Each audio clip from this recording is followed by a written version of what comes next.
Praise the Lord. ஞான ஸ்நானத்துக்கு முன்பாக நாம் இந்த காரியங்களில் சுத்திகரிக்க வேண்டியதும் நம்முடைய பாவங்களை அறிக்கையிட்டு பாவ மன்னிப்பை பெறுவதும் நமக்கு அவசியம். முதலாவது, ஏற்கனவே நான் சொன்னபடி ஞானஸ்நானம் என்பது அடக்கம் பண்றதுக்கு அடையாளம். எதுக்கு அடையாளம்? அடக்கம் பண்றதுக்கு அடையாளம். இப்போ பாவத்துக்கு மறிக்கிறவர்களை அடக்கம் பண்ணணும் என்று அதை பார்த்தோம். அதுல முதலாவது இந்த முன்னுரையில கர்த்தர் யார், சாத்தான் யார், கர்த்தருடைய நோக்கம் என்ன, சாத்தானுடைய நோக்கம் என்ன என்று சொல்லி தெளிவாக பார்த்தோம். அதில் கர்த்தர் மனுஷனை நம்முடைய சாயலின்படியே படைத்தாலும் மனுஷனை தன்னுடைய எல்லா விதமான திறமைக்கு ஏற்ப அவனை உருவாக்கி அவனை மறுரூபப்படுத்தி அவனை கீழ்ப்படிய பண்ணி அவனுக்கு சிங்காசனத்தை கொடுக்க விரும்பினார். சாத்தானோ அதை முறியடிக்க விரும்புகிறான். மனுஷனை ஒரு நாளும் அந்த சிங்காசனத்துக்கு அனுப்பக்கூடாதுங்கிறது சாத்தானுடைய முக்கிய நோக்கம். அதுல தேவதூதர்கள் யார், சாத்தான் யார், தேவதூதனா இருந்தவன் எப்படி சாத்தானா மாறினான் என்றெல்லாம் நாம இந்த முன்னுரையில கேட்டோம். இப்பொழுது ஞானஸ்நானம் எப்படி எடுக்கணும் அப்படிங்கறத குறித்து உங்கள்கிட்ட சொல்லணும். ஞானஸ்நானம் என்பது ஞானம் பெற்ற உடனே எடுக்கிற ஸ்நானம். ஸ்நானம்னா குளியல்னு அர்த்தம். ஞானம் பெற்ற உடனே நாம பெறுற குளியல். கர்த்தருக்கு பயப்படுதலே ஞானத்தின் ஆரம்பம் அப்படின்னு நீதிமொழிகள்ல வாசிக்கிறோம். ஆண்டவர் அப்படித்தான் சொல்லியிருக்காரு. கர்த்தருக்கு பயப்பட ஆரம்பிக்கும் போதுதான் ஞானமே நமக்கு வருது. அதாவது ஆண்டவருக்கு பயந்து வாழணும், கர்த்தருடைய வார்த்தைக்கு பயந்து அந்த வார்த்தையின்படிலாம் நம்ம வாழணும்னு நினைக்கிறப்பதான் நமக்கு ஞானமே பிறக்கிறதுன்னு கர்த்தர் சொல்றாரு. கர்த்தருக்கு பயப்படாதவனுக்கு அவன் எவ்வளவு பெரிய சயின்டிஸ்டா இருந்தாலும் கர்த்தர் சொல்றாரு அவனை ஞானம் இல்லாதவனுக்கு. இந்த உலகத்துல எத்தனையோ விஷயமான கண்டுபிடிப்புகளை ஒருத்தன் கண்டுபிடிச்சிருக்கலாம். ஆனா அவன் கர்த்தருக்கு பயந்து கர்த்தருடைய வார்த்தைகளுக்கு பயந்து அவன் நீதியா வாழ்றதுக்கு அவன் விரும்பலைன்னா அவன் ஞானம் இல்லாதவன் சொல்லு. கர்த்தருடைய வார்த்தை எல்லாம் நீதியா இருக்குது. கர்த்தருடைய வார்த்தை உண்மை உள்ளதா இருக்கிறது. மனுக்குலத்துக்கு, அதாவது மனித சமுதாயத்துக்கே பிரயோஜனம் உள்ளதா இருக்க போகுது. ஒரு மனிதன் கர்த்தருடைய வார்த்தையை கேட்டு கீழ்ப்படிஞ்சு நடந்தா சமுதாயத்துக்கே பிரயோஜனம். ஒட்டுமொத்த மனித குலமும் கர்த்தருடைய வார்த்தையின்படி நடந்தா இந்த பூமியே பரலோகம் போல இருக்கும். ஏன்னா கர்த்தருடைய வார்த்தை தனக்காக வாழாமல் பிறருக்காக வாழ வைக்கும். தன்னை பற்றி யோசிக்காம பிறர் பற்றி யோசிக்க வைக்கும். சுயநலமா வாழ விடாம பொதுநலமா வாழ வைக்கும். அப்ப அப்படிப்பட்ட ஒரு வாஞ்சையும் ஆசையும் எல்லாருக்குள்ளயும் வந்துச்சுன்னா எப்படி இருக்கும் இந்த பூமி? நான் வாழ பிறரை கெடுக்கிற விஷயமே நடக்காது. பிறரை ஏமாற்றி படைக்க மாட்டோம், ஏமாற்றி சாப்பிட மாட்டோம். நமக்கு உண்டானவர்கள் போதும் என்று நினைப்போம். நமக்கு ஒருவேளை நமக்கு அதிகமாக செலுந்துச்சுன்னா அதை எடுத்து பிறருக்கு கொடுக்க மனசு வரும். இதுதான் ஞானம்ங்கிறார் ஆண்டவர். கர்த்தர் இப்படித்தான் அந்த ஆதி மனிதன்ல இருந்து வரக்கூடிய சந்ததி இப்படித்தான் இருக்கணும்னு நினைச்சார். ஏதேனில் அவனை உருவாக்குனாலும் எல்லாரும் ஒரே தாய் தகப்பனுக்கு பிறந்து வந்தவங்களால ஒருவருக்குற சகோதரர்களாகவும் சகோதர சிநேகம் உள்ளவர்களாகவும் ஒரு அன்போடும் தயவோடும் மகிழ்ச்சியோடும் வாழணும்னு விரும்பினார். அதனாலதான் கர்த்தருடைய ராஜ்யம் எப்படிப்பட்டது அப்படின்னு கேட்டீங்கன்னா, அது சாப்பிட்டுட்டு நல்லா விரும்புறத குடிச்சிட்டு வாழ்றது அர்த்தம் இல்ல. நீதியும் சமாதானமும் பரிசுத்த ஆவியினால உண்டாகிற சந்தோஷமா இருக்கிறது தான் கர்த்தருடைய ராஜ்யம். ஒவ்வொரு மனிதனும் இந்த கர்த்தருடைய ராஜ்யத்துக்குள்ள நுழையும் போது நீதி உள்ளவனாக, சமாதானம் உள்ளவனாக, அடுத்தது பரிசுத்த ஆவியினால உண்டான சந்தோஷத்தினால நிறைந்தவர்களா வாழ்வாங்க. இப்ப நீங்க அப்படிப்பட்டவர்களா வாழணுங்கிறது தான் ஆண்டோடைய விருப்பம். ஒவ்வொரு மனிதனும் அப்படி வாழணுங்கிறது தான் கர்த்தர் விரும்புறாரு. தேவனுடைய ராஜ்யம் கூட இங்க பரலோகத்துல எப்படி இருக்கும்னு கேட்டீங்கன்னா, நீதி இருக்கும், சமாதானம் இருக்கும், பரிசுத்தாவினால் வருகிற சந்தோஷம் இருக்கும். இதுதான் பரலோக ராஜ்யம். அதை இந்த பூமியிலேயே வாழ முடியும்னு ஆண்டவர் விரும்பினாரு, வாழ வைக்கணும்னு விரும்பினாரு. அது கெட்டு போச்சு. இப்ப அட்லீஸ்ட் இப்ப என்ன செய்யறாரு, கொஞ்சம் கொஞ்சமா ஒவ்வொருத்தரையா தேர்ந்தெடுத்து அந்த ராஜ்யத்துக்கு அழைக்கிறார். அப்படித்தான் உங்களை நல்ல சேர்க்க விரும்புறாரு. இப்ப நீங்க சீஷர்கள் ஆகணும் அப்படிங்கும் போது கர்த்தருடைய வார்த்தைய சத்தியத்தை அறிந்து சத்தியத்திலிருந்து விடுதலை பெறணும். கர்த்தருடைய வார்த்தை சொல்லுது, சத்தியத்தை அறிவீர்கள், சத்தியம் உங்களை விடுதலையாக்கும். என்ன விடுதலையாக்கும்? பாவத்திலிருந்து விடுதலையாக்கும், அக்கிரம சிந்தையிலிருந்து விடுதலையாக்கும், தவறான கண்ணோட்டத்திலிருந்து விடுதலையாக்கும், சுயநலத்திலிருந்து விடுதலையாக்கும், பகையிலிருந்து விடுதலையாக்கும், வெறுப்பிலிருந்து விடுதலையாக்கும். எல்லாரும் ஆண்டவருடைய பிள்ளைகள் அப்படிங்கிற கண்ணோட்டத்தை நமக்கு கொண்டு வரும். இந்த இதுதான் விடுதலைன்னு சொல்றது. இன்னும் சொல்ல போனா நாமும் விடுதலையா இருப்போம், மற்றவர்களை கட்டுப்படுத்தி அதிகாரம் பண்ணி அடக்கி ஆள விரும்ப மாட்டோம். நாமும் சுதந்திரமா இருப்போம், மற்றவர்களையும் சுதந்திரமா இருக்க வைப்போம். இதுதான் விடுதலை. இந்த விடுதலை எப்ப கிடைக்கும்? சத்தியத்தை அறியும் போதுதான் கிடைக்கும். சத்தியத்தை அறியாட்டா கிடைக்கவே கிடைக்காது. சத்தியம்ங்கிறது எது? வேத வார்த்தைகள் எல்லாமே சத்தியம் தான். ஆண்டவர் இயேசு கிறிஸ்து பேசுனதெல்லாம் சத்தியம். அவருடைய அப்போஸ்தலர்கள் பேசுனதெல்லாம் சத்தியம். அப்போஸ்தலர்கள் யாரு? இயேசு கிறிஸ்துவில இருந்து கேட்டு கற்றுக்கொண்டவங்க. அதைத்தான் அவங்க மற்றவர்களுக்கு போதிச்சாங்க. இன்னைக்கு இருக்கிற நாம கூட இந்த சத்தியத்தை அறியும் போதுதான் நான் சத்தியம் நம்மளை விடுதலையாக்கும். அது மட்டும் இல்ல, விசுவாசிகளா இருக்கிறது ஒரு தரம், சீஷர்களா இருக்கிறது வேறு ஒரு தரம். விசுவாசியா இருக்கிறது கர்த்தரை நம்புறது, சீஷனா இருக்கிறதுனா கர்த்தருடைய வார்த்தையின்படிலாம் கடைபிடித்து நடப்பதுதான் சீஷன். இன்னைக்கு நிறைய பேர் இங்க இந்தியாவில பார்த்தோம்னா கர்த்தரை விசுவாசிக்கிறவர்களா இருக்கிறாங்களே ஒழிய கர்த்தருக்கு சீஷர்களா இல்ல.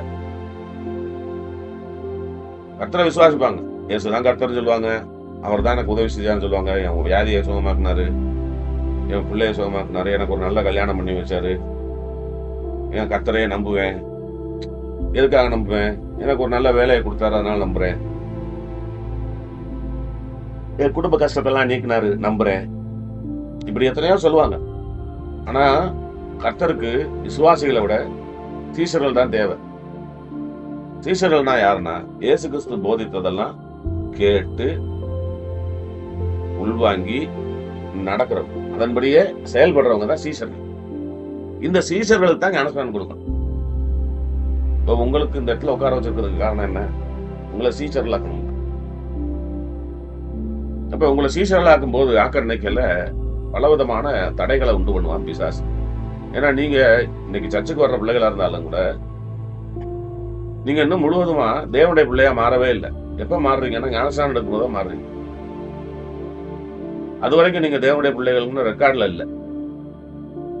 நீங்க ஜெபிக்கலாம், பாடலாம், கர்த்தருக்கு ஏதாவது சின்ன சின்ன சர்ச்சில் இருக்கிற ஊழியர்களை செய்யலாம். ஆனா இன்னும் தேவனுடைய பிள்ளையா மாறல. நீங்க ஞானஸ்நானம் எடுத்து முழுவதுமா உங்க வாழ்க்கையை ஒப்பு கொடுக்கும் போதுதான் தேவனுடைய பிள்ளையா மாறுறீங்க. அப்ப தேவனுடைய பிள்ளையா மாறினவொன்னா அடுத்தவங்களை சீசத்துவம் நடத்தணும். ஆனா இப்பவே ஏன் சீசத்துவத்தை பத்தி சொல்றேன் அப்படின்னா, ஆண்டவர் சொன்ன வார்த்தையின்படி நீங்கள் புறப்பட்டு போய் சகல ஜாதியாரையும் சீஷராக்கி அவர்களுக்கு ஞானஸ்நானம் கொடுக்கணும்னு சொன்னார்.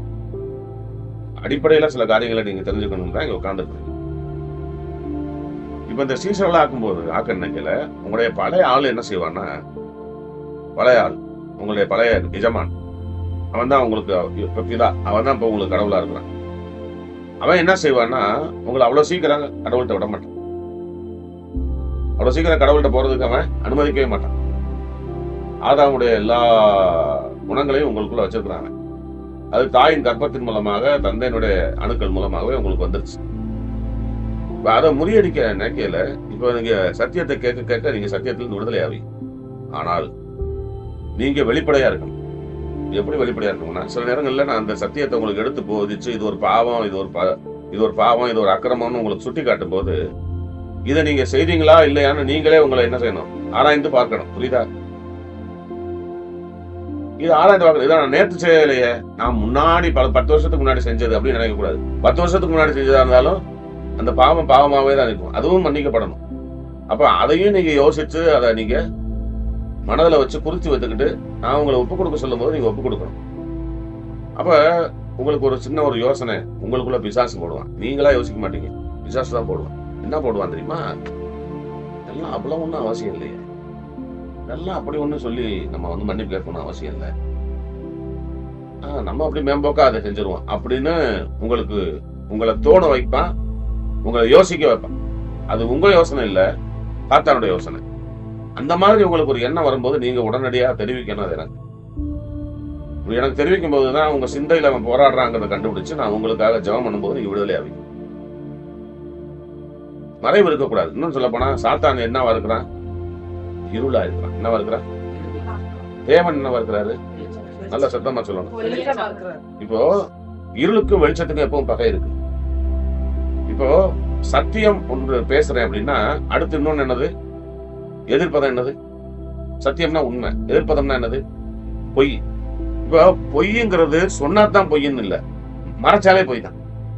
புரியுதா? இப்போ நான் உதாரணத்துக்கு சொல்றேன். சட்டப்பையில ஒரு 500 ரூபாய் வச்சிருந்தேன். அந்த சட்டப்பையில வந்து 500 ரூபாய் காணோம். ஆனா உங்கள யாரோ அதை எடுத்திருக்கிறீங்க. என் சட்டப்பையில இருக்கிற நான் தேடுறேன், எங்க காணாம தேடுறேன்.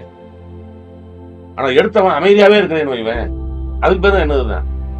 பொய் தான். அதுக்கு பேரு பொய் தான். அவன் நான் எடுக்கல அப்படின்னு சொல்ல வேண்டிய அவசியம் இல்லை. நீ எடுத்தியான்னு கேட்டா எடுக்கலன்னு சொன்னாதான் பொய்ன்னு நம்ம நினைக்கிறோம். இல்ல, அமைதியா இருந்தாலே பொய் தான். அதே போலதான் பிசாசம் என்ன செய்வானா, இந்த விஷயத்துல அமைதியா இருந்துரு, நீ செஞ்ச விஷயத்தப்ப வந்து சொல்லாமல முடிஞ்ச வரைக்கும் நீ அமைதியா இருந்துட்டீங்கன்னா நல்லதுன்னு நினைப்பான். அந்த பொய்க்கு பின்னாடிதான் அவன் மறைஞ்சுக்குவான். யாரு? சாத்தா. இப்ப நான் உங்களுக்கு இன்னொரு உதாரணத்து மூலமா அதை விளக்குறேன். இப்ப நான் தேவன் அந்த பக்கம் நிக்கிறாரு. இப்ப நானே என்னைய வச்சு சொல்றேன், இப்படி வச்சுக்கோங்க. நான் நிக்கிறேன், இந்த பக்கம் ஒருத்தன் நிக்கிறான், தர்சன் நிக்கிறான்னு வைங்க. இப்போ ஒரு கடினமான ஒரு திரைச்சீல, கடினமான கருப்பு கலர்ல ஒரு திரைச்சீலையே நான் 2 பேருக்கு நடுவுல இருக்கு. இந்த கடினமான திரைச்சீலை இருக்கு. இப்ப நான் வந்து என்ன செய்யறேன், இங்க இருந்து வெளிச்சத்தை பாய்ச்சுறேன். இந்த திரைச்சீலை என்ன செய்யுது? அதை தடுத்துது. இப்ப அவனுக்கு அந்த வெளிச்சம் போகுதா? போகல. அப்ப சத்தியம் அங்க உள்ள போகுதா? போகல. இப்ப அதுவே இந்த திரையை விளக்கிட்டா இந்த வெளிச்சம் என்ன செய்யுது? அங்க போகுது. இப்ப அவன் இருளா இருந்தா இந்த வெளிச்சம் பாயும் போது என்ன செய்யும்? இருள் இருக்கிற இடத்துல வெளிச்சம் பாய்ஞ்ச உடனே இருளை என்ன செய்யாது? எப்படி விரட்டுதுன்னே தெரியல. எங்கிட்டு போச்சுனே தெரியல அந்த இருள். இப்ப இந்த ரூம்ல இருக்க லைட் ஆஃப் பண்ணிட்டா இருள் இருக்கும்னு வைங்களேன். லைட்டை போட்டோம்னா அந்த இருள் எங்க போச்சுனே தெரியல. ஆனா ஒரு திரை இருந்துச்சுன்னு வைங்க, அது என்ன செய்யுது? அந்த வெளிச்சத்தை மறைக்குது. அந்த திரை தான் பொய். சத்தியம் உள்ள போகணும் அப்படின்னா மறைக்கக்கூடிய விஷயம் எதுவும் இருக்கக்கூடாது. அதனாலதான் அன்றைக்கு நான் சொல்லும் போதே, முன்னூர்ல சொல்லும் போதே சொன்னேன், பாவங்களை மறைக்கிறவன் வாழ்வடைய மாட்டான், அவைகளை அறிக்கை செய்து விட்டு விடுகிறவனோ இறக்கம் பெறுவான். அறிக்கை செய்யறது மட்டும் இல்ல, அதை விட்டு விடுகிறவன் கர்த்தரிடத்துல இறக்கம் பெறுவான். அப்பதான் பாவம் மன்னிப்பே உண்டாகுது. அது மட்டும் இல்லாம அவர் சொல்லியிருக்காரு, நம்ம அறிக்கை பண்ணும்போது இயேசு கிறிஸ்துவினுடைய ரத்தம் சகல பாவங்களை நீக்கி நம்மை சுத்தவானாய் மாற்றுகிறது, சுத்தம் பண்ணுகிறது. அறிக்கை பண்ணப்படாத எந்த பாவமும் உள்ள இருக்குது, அது அசுத்தமா இருக்கு. அறிக்கை பண்ணப்படாத எந்த இடத்துலயும் பாவம் என்ன செய்யும்? இருந்துகிட்டே இருக்கும். அறிக்கை செய்துட்டா, அதுவும் ஆண்டவர் இயேசு கிறிஸ்துவில அறிக்கை செய்துட்டா அவர் அதை கழுவி சுத்திகரிக்கிறார். அதுதான் அவர் உண்மையுள்ளவரா இருக்கார். யாரு? இயேசு கிறிஸ்து உண்மையுள்ளவரா இருக்காரு. எதுல உண்மையுள்ளவரா இருக்காரு? நாம அறிக்கை செஞ்சுட்டா போதும், அவர் என்ன செய்யறாரு? அங்க மன்னிக்கிறார். அதுல அவர் உண்மையுள்ளவரா இருக்காரு. ஆனா அறிக்கை செய்யலைன்னா ஒரு 100 பாவம், அதுல 80 தான் சொல்லியிருக்கோம், 20 என்ன செய்யுது? உள்ள இருக்கு. இப்போ இந்த பாவத்துக்கு இன்னொரு உதாரணம் சொல்றேன். அது சாக்கடைன்னு வச்சுக்கோங்க. பாவம் ஒரு சாக்கடை. சாக்கடை இருக்கிற இடத்துல கொசு வருது, நாற்றம் வருது, பன்றி போய் என்ன செய்யுது? பொருளுக்கு பன்றி பிசாசுக்கு அடையாளமா நம்ம எடுத்துக்கிட்டோம்னா, சாக்கடை இருக்கிற இடத்துல பன்றி தானாவே குளிக்க வந்துருது, அங்க உட்கார்ந்து தங்க வந்துருது. சாக்கடையை சுத்தம் பண்ணிட்டோம்னு அங்க பன்றி வருதா? வர்றதில்லை. பாவம் இருக்கிற இடத்துல சாத்தான் உள்ள அமர்ந்திருப்பான். பாவம் இருக்கிற இடத்துல சாத்தானும் அவனுடைய அசுத்தாவிகளும் அமர்ந்திருப்பாங்க. அப்ப அந்த பாவத்தை விளக்குறதுக்கு என்ன தேவைப்படுது? பாவத்தை நீக்குவதற்கு என்ன தேவைப்படுது? அறிக்கை தேவைப்படுது. செய்த பாவத்தை கட்டிடத்துல அறிக்கை செய்யணுங்கிறது அறிக்கை தேவைப்படுது. அந்த அறிக்கை செய்யும் போது நிச்சயமாகவே கர்த்தரை மன்னிக்க ஆரம்பிக்கிறார். அந்த இடம் சுத்தமாகுது. இயேசு கிறிஸ்துவோட ரத்தம் சகல பாவங்களை நீக்கி சுத்தமும். சகல பாவம்னா எல்லா பாவத்தையும் நீக்கி சுத்தமும். இந்த பாவத்தை மன்னிப்பாரு, அந்த பாவத்தை மன்னிக்க மாட்டாருலாம் இல்ல, எல்லா பாவங்களையும் அவர் மன்னிக்கிறார். அப்ப அறிக்கை செய்ததுதான் முக்கியம். அறிக்கை செய்திடலாம், சரி, உங்களுக்கு தெரிஞ்சதை நீங்க அறிக்கை செய்திருவீங்க. உங்களுக்கு தெரிஞ்ச தவறுகளை நீங்க அறிக்கை செய்யலாம். ஆனா நீங்க உங்களுக்கு தெரியாத சில பாவங்கள்லாம் இருக்கு. இப்ப நான் உங்கள்ட்ட ஒரு சின்ன கேள்வி கேட்கிறேன். உங்களை யாரெல்லாம் போய் செய்வினை செஞ்சிருக்கீங்க? செய்வினை வச்சிருக்கீங்களா யாராவது போய் யாருக்காவது? சொல்லுங்க, பதில் சொல்லுங்க. யார்? அது சரி, நீங்க வச்சிருக்கீங்களா? அடுத்தவங்களுக்கு செய்வினை வச்சிருக்கீங்களா? அல்லது செய்வினைய இவனுக்கு விரோதமா செய்வினை வச்சு அவன் நாசமா போகணும், இவனுக்கு விரோதமா செய்வினை வச்சு நாசமா போகணும் நீங்க செஞ்சிருக்கீங்களா? செஞ்சதில்லை. ஆனா நீங்க செய்வினை பண்ணிருக்கீங்கன்னு கர்த்தருக்கு எழுதி வைக்கிறது. எப்படி தெரியுமா? பெற்றோருக்கு கீழ்ப்படியல, கர்த்தருக்கு கீழ்ப்படியல, கீழ்ப்படிய மாட்டேன்னு முரண்டு பிடிக்கிறது, இதெல்லாம் எந்த பாவத்துக்கு அடையாளம் சொல்லியிருக்கா தெரியுமா? பைபிள்ல இருக்கு. செய்வினைக்கு ஒப்பா இருக்குன்னு சொல்லியிருக்காரு. கீழ்ப்படியாமையும் முரட்டாட்டம் பண்ணுதலும் பிள்ளை சூரியத்துக்கும் செய்வினைக்கும் ஒப்பா இருக்கிறதுன்னு சொல்லியிருக்காரு. அப்ப நீங்க உண்மையிலே என்ன செய்யல? ஒரு பூச்சாண்டிட்ட போயோ, ஒரு பூச்சாண்டிட்ட போயோ, ஒரு செத்த பேய வச்சோ, செத்த மனுஷனுடைய ஆவிய வச்சோ, இல்ல ஏதோ ஒரு பேயோ வர வச்சு நீங்க யாருக்கும் செய்வினை வைக்கல. ஆனா அந்த செய்வினை தான் நீங்க வைக்கலையே ஒழிய ஆண்டவர் எதுக்கு ஒப்பா இருக்குன்னு சொல்லிட்டாரு? அதை கீழ்படியாதது முரட்டாட்டம் பண்ணதுன்னா என்னது? முரட்டாட்டம் பண்ணதுன்னா முடியாது, போ, முடிச்சதப்பா. அதே மாதிரி கர்த்தருக்கு நடந்துக்கிறது, பெற்றோருக்கு நடந்துக்கிறது, ஆசிரியருக்கு நடந்துக்கிறது, அரசாங்கத்துக்கு நடந்துக்கிறது, நமக்கு மேல இருக்கிற அதிகார மட்டத்துல ஆண்டவர் வச்சிருப்பார் சிலரை, ஊழியக்காரன்ட்ட. இப்படி முரட்டாட்டம் பண்ணுவதுக்கு பேரே என்னதான்? செய்வனை. அப்ப நீங்க என்ன சொல்றீங்க? நான் செய்வனையே பண்ணல, ஆனா ஆண்டவர் என்னை பார்த்து செய்வனை பண்ணிட்டேன்னு எழுதி வச்சுட்டாரு அப்படின்னு நீங்க வருத்தப்பட்டுக்கிட்டு போய் நியாய தீர்ப்பு நாள். ஆனா அது பைபிள்ல இப்படி பார்த்தா தான் தெரியும் இதுவும் செய்வனை.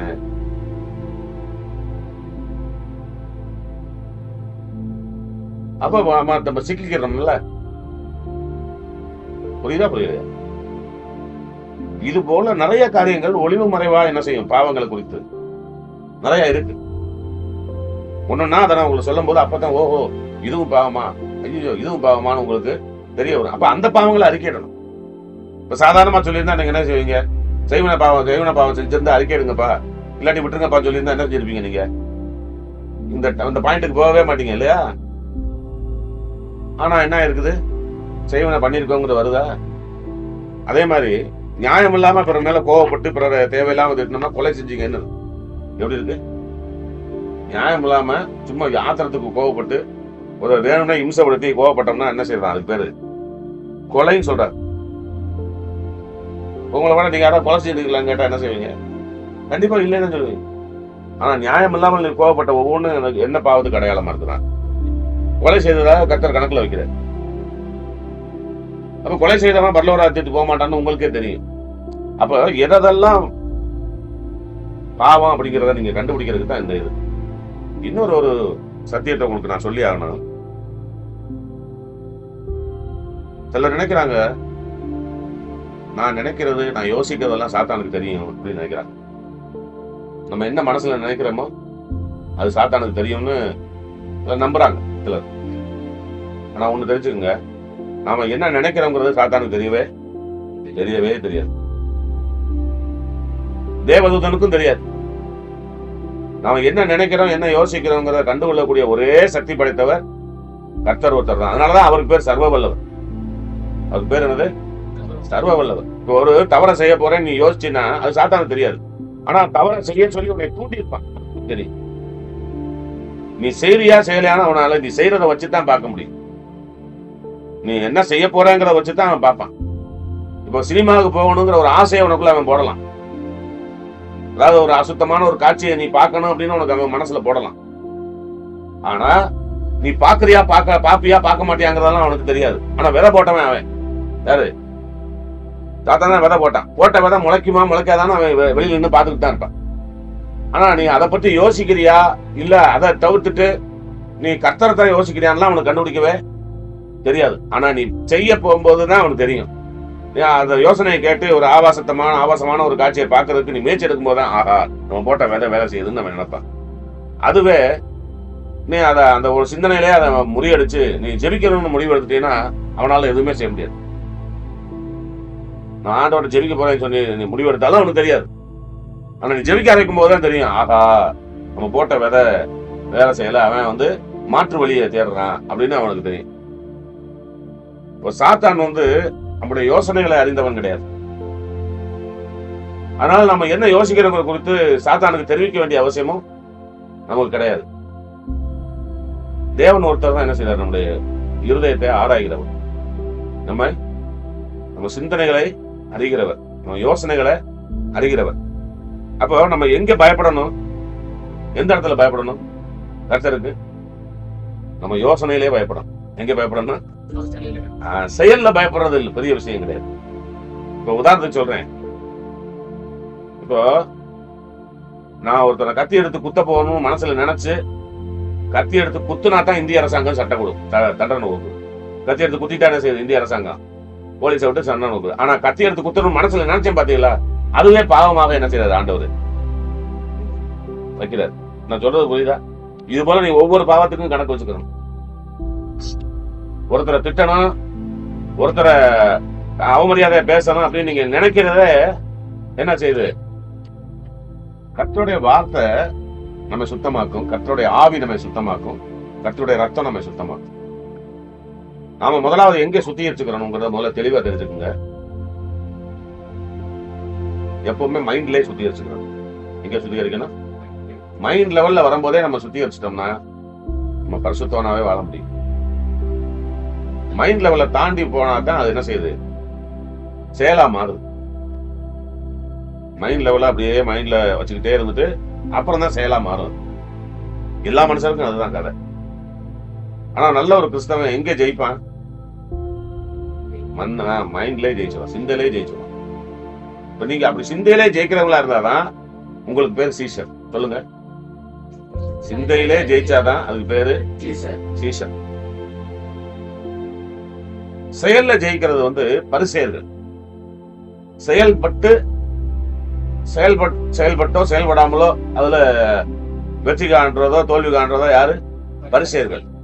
ஆனா ஆண்டோடைய சீஷர்கள் எப்படிப்பட்டவங்கன்னா சிந்தனையிலே ஜெயிக்கிறவங்க. அதை மறந்துடக்கூடாது. நீங்க உங்க கிறிஸ்தவ வாழ்க்கை எங்க இருந்து ஆரம்பிக்கிறீங்க? சிந்தனையில இருந்து ஆரம்பிக்கணும். எங்க இருந்து ஆரம்பிக்கணும்? அதனால நீங்க அறிக்கையிட்டு ஒப்பு கொடுக்கும் போது கூட நீங்க சிந்தித்த பாவங்களை என்ன செய்யணும்? அறிக்கையிடணும். புரியுதா?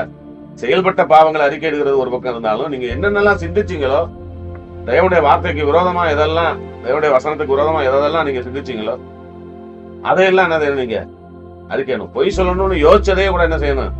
சிந்திக்கணும். திருடணும்னு யோசிச்சதே கூட அறிக்கையிடணும். புரியுதா உங்களுக்கு? அப்போ இப்படித்தான் நீங்க அதை கொண்டு வர முடியும். இதுல என்னன்னா, நீங்க குழந்தை பருவத்திலிருந்து நீங்க அதை வரணும். எந்த பருவத்தில இருந்து? குழந்தை பருவத்தில இருந்து. அதாவது உங்களுக்கு விவரம் தெரியுதுல்ல, ஒரு 5 வயசு 1ஆம் கிளாஸ் படிக்கிற வயசுல இருந்து இப்ப வரைக்கும் எப்படி இருந்தேன்.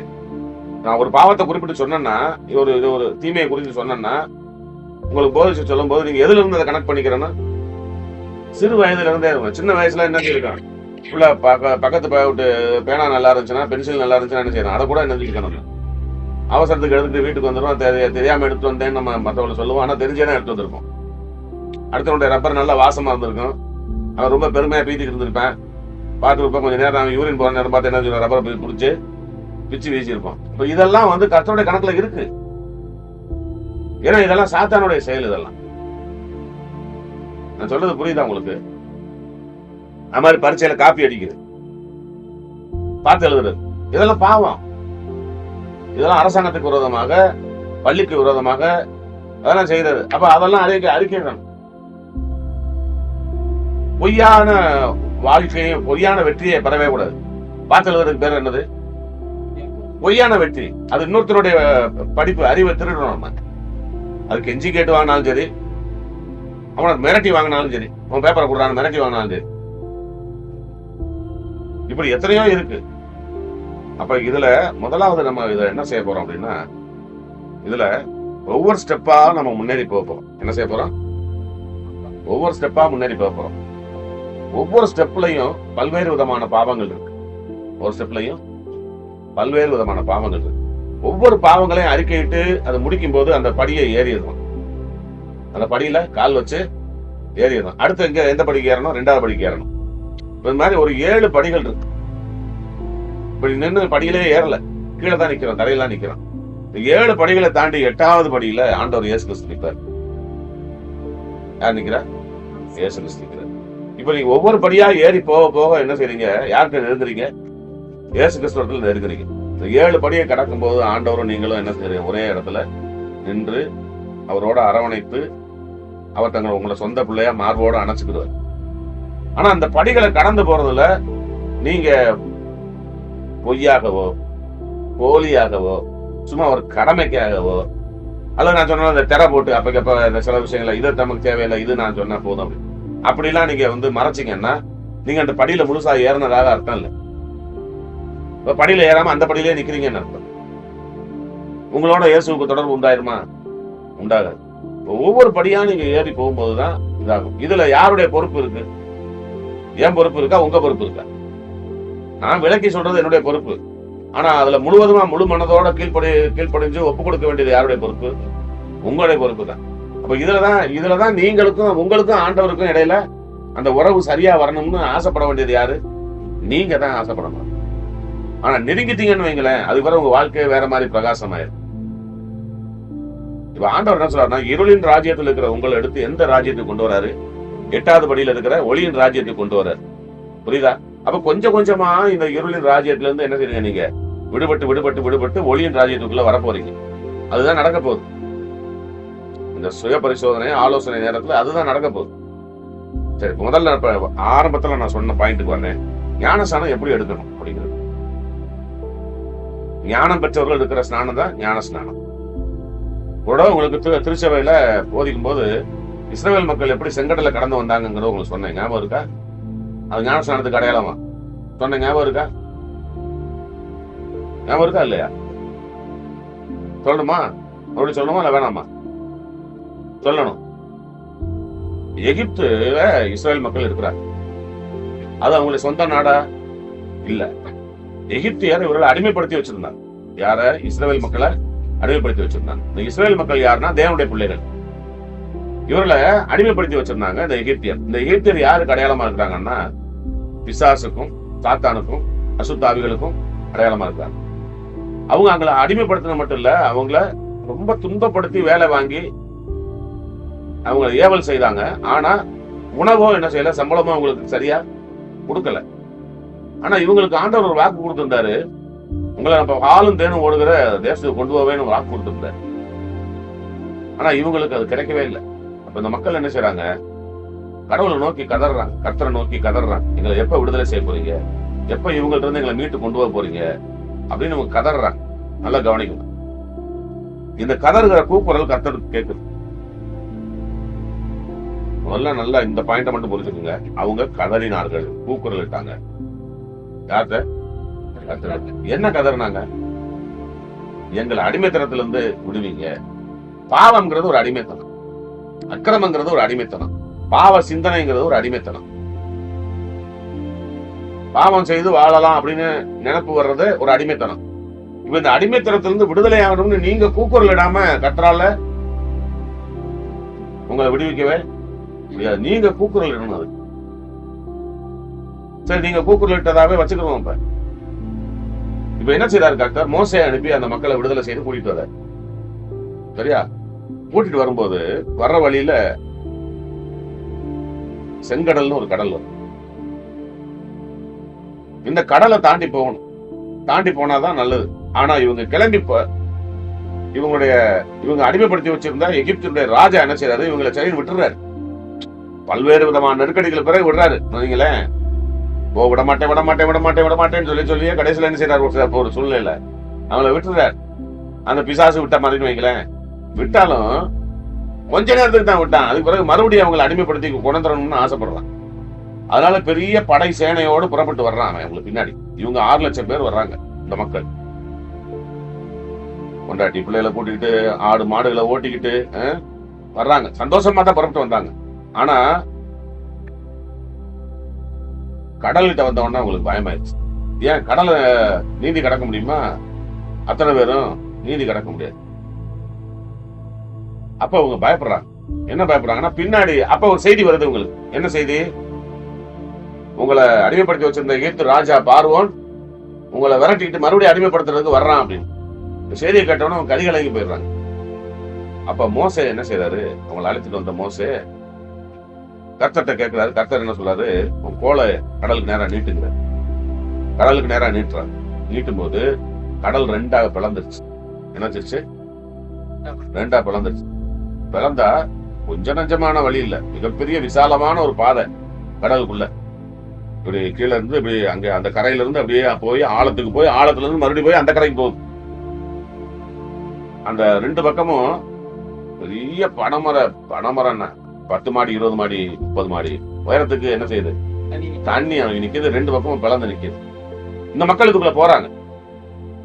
ஆனா இந்த கர்த்தர் உங்களை எப்படி அழைச்சிட்டு போனாருன்னா, பாலைவனத்தின் வழியா தான் அழைச்சிட்டு போனாரு. எது வழியா அழைச்சிட்டு போனாரு? பாலைவனம்னா எப்படி இருக்கும்? பயங்கர ஹீட்டா இருக்கும் இல்லையா? பயங்கர ஹீட்டா இருக்கும். அதுவும் நீங்க இன்னைக்கு இருக்கிற அரபு நாடுகள் ஏரியா தான் அது. நம்ம இந்த சம்பவம் நடந்தது அரபு நாடுகள் ஏரியா. அந்த ஏரியா பயங்கர மணலும் வெப்பமுமா இருக்கக்கூடிய இடம். அப்ப இவங்களுக்கு அந்த வெப்பம் தெரியக்கூடாதுக்காக கர்த்தர் என்ன செய்யறாரு, மேகத்தினால ஒரு பெரிய தூண்களை நிப்பாட்டிருக்காரு வானத்துல. மேகம் அவங்கள மறைச்சிருக்கு. அந்த வெயில் அவங்க மேல படாம, இவங்க மேல மட்டும் படாம. ராத்திரியில என்ன செய்யறாரு, வெளிச்சம் வரணுங்கிறதுக்காக அக்கடி தூண்களை வைக்கிறார். லைட் மாதிரி, டியூப் லைட் மாதிரி வானத்துக்கும் பூமிக்குமா என்ன செய்யுது, அக்கடி தூண்கள். இந்த ஜனங்கள் அந்த அக்கடி தூண் என்ன செய்யுது, இவங்களுக்கு வெளிச்சத்தை கொடுக்குது இரவுல. பகல் நேரத்துல மேகம் மறைக்கும். மேகத்துல என்ன இருக்கு? தண்ணீர் இருக்கு. மேகத்துல என்ன இருக்கு? இப்போ 2 பக்கமும் வான உயரத்துக்கு பெரிய சுவர் மாதிரி வான உயரத்துக்கு தண்ணி நிக்குது. இவங்க எங்க போறாங்க? இந்த நடுவுல போறாங்க. மேகத்துல கர்த்தர் அவங்களை மறைச்சு வச்சிருக்காரு.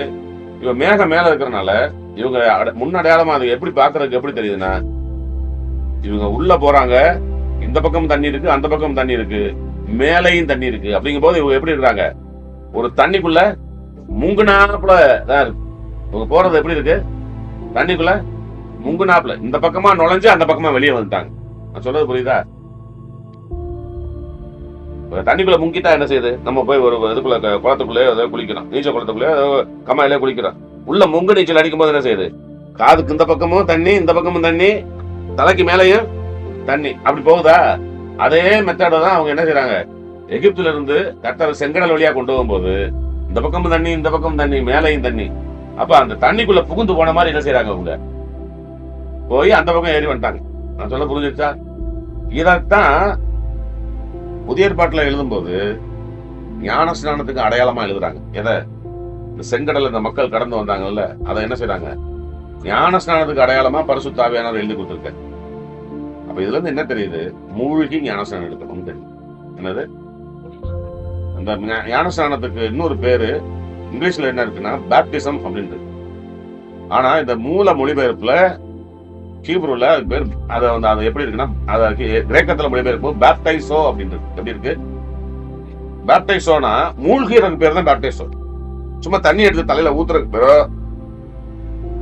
இப்படி சும்மா தெளிச்சு விடுறதுக்கு பேரோ பேப்டைசோ இல்ல. யார் ஒருவர் தண்ணிக்குள்ள மூழ்கிறாங்களோ அவங்களுக்கு பேர் தான் என்னது, அதுக்கு பேர் தான் பேப்டைசோன்னு சொல்றது. இந்த பேப்டைசோங்கிற வார்த்தையில இருந்து வந்ததுதான் பேப்டிசம், ஞானஸ்நானம். இப்ப ஞானஸ்நானம் எப்படிதான் எடுக்கணும், மூழ்கி எடுக்கணும். நான் சொல்றது புரியுதா? என்ன கண்ணு சொல்லுதா? சொல்லணும்.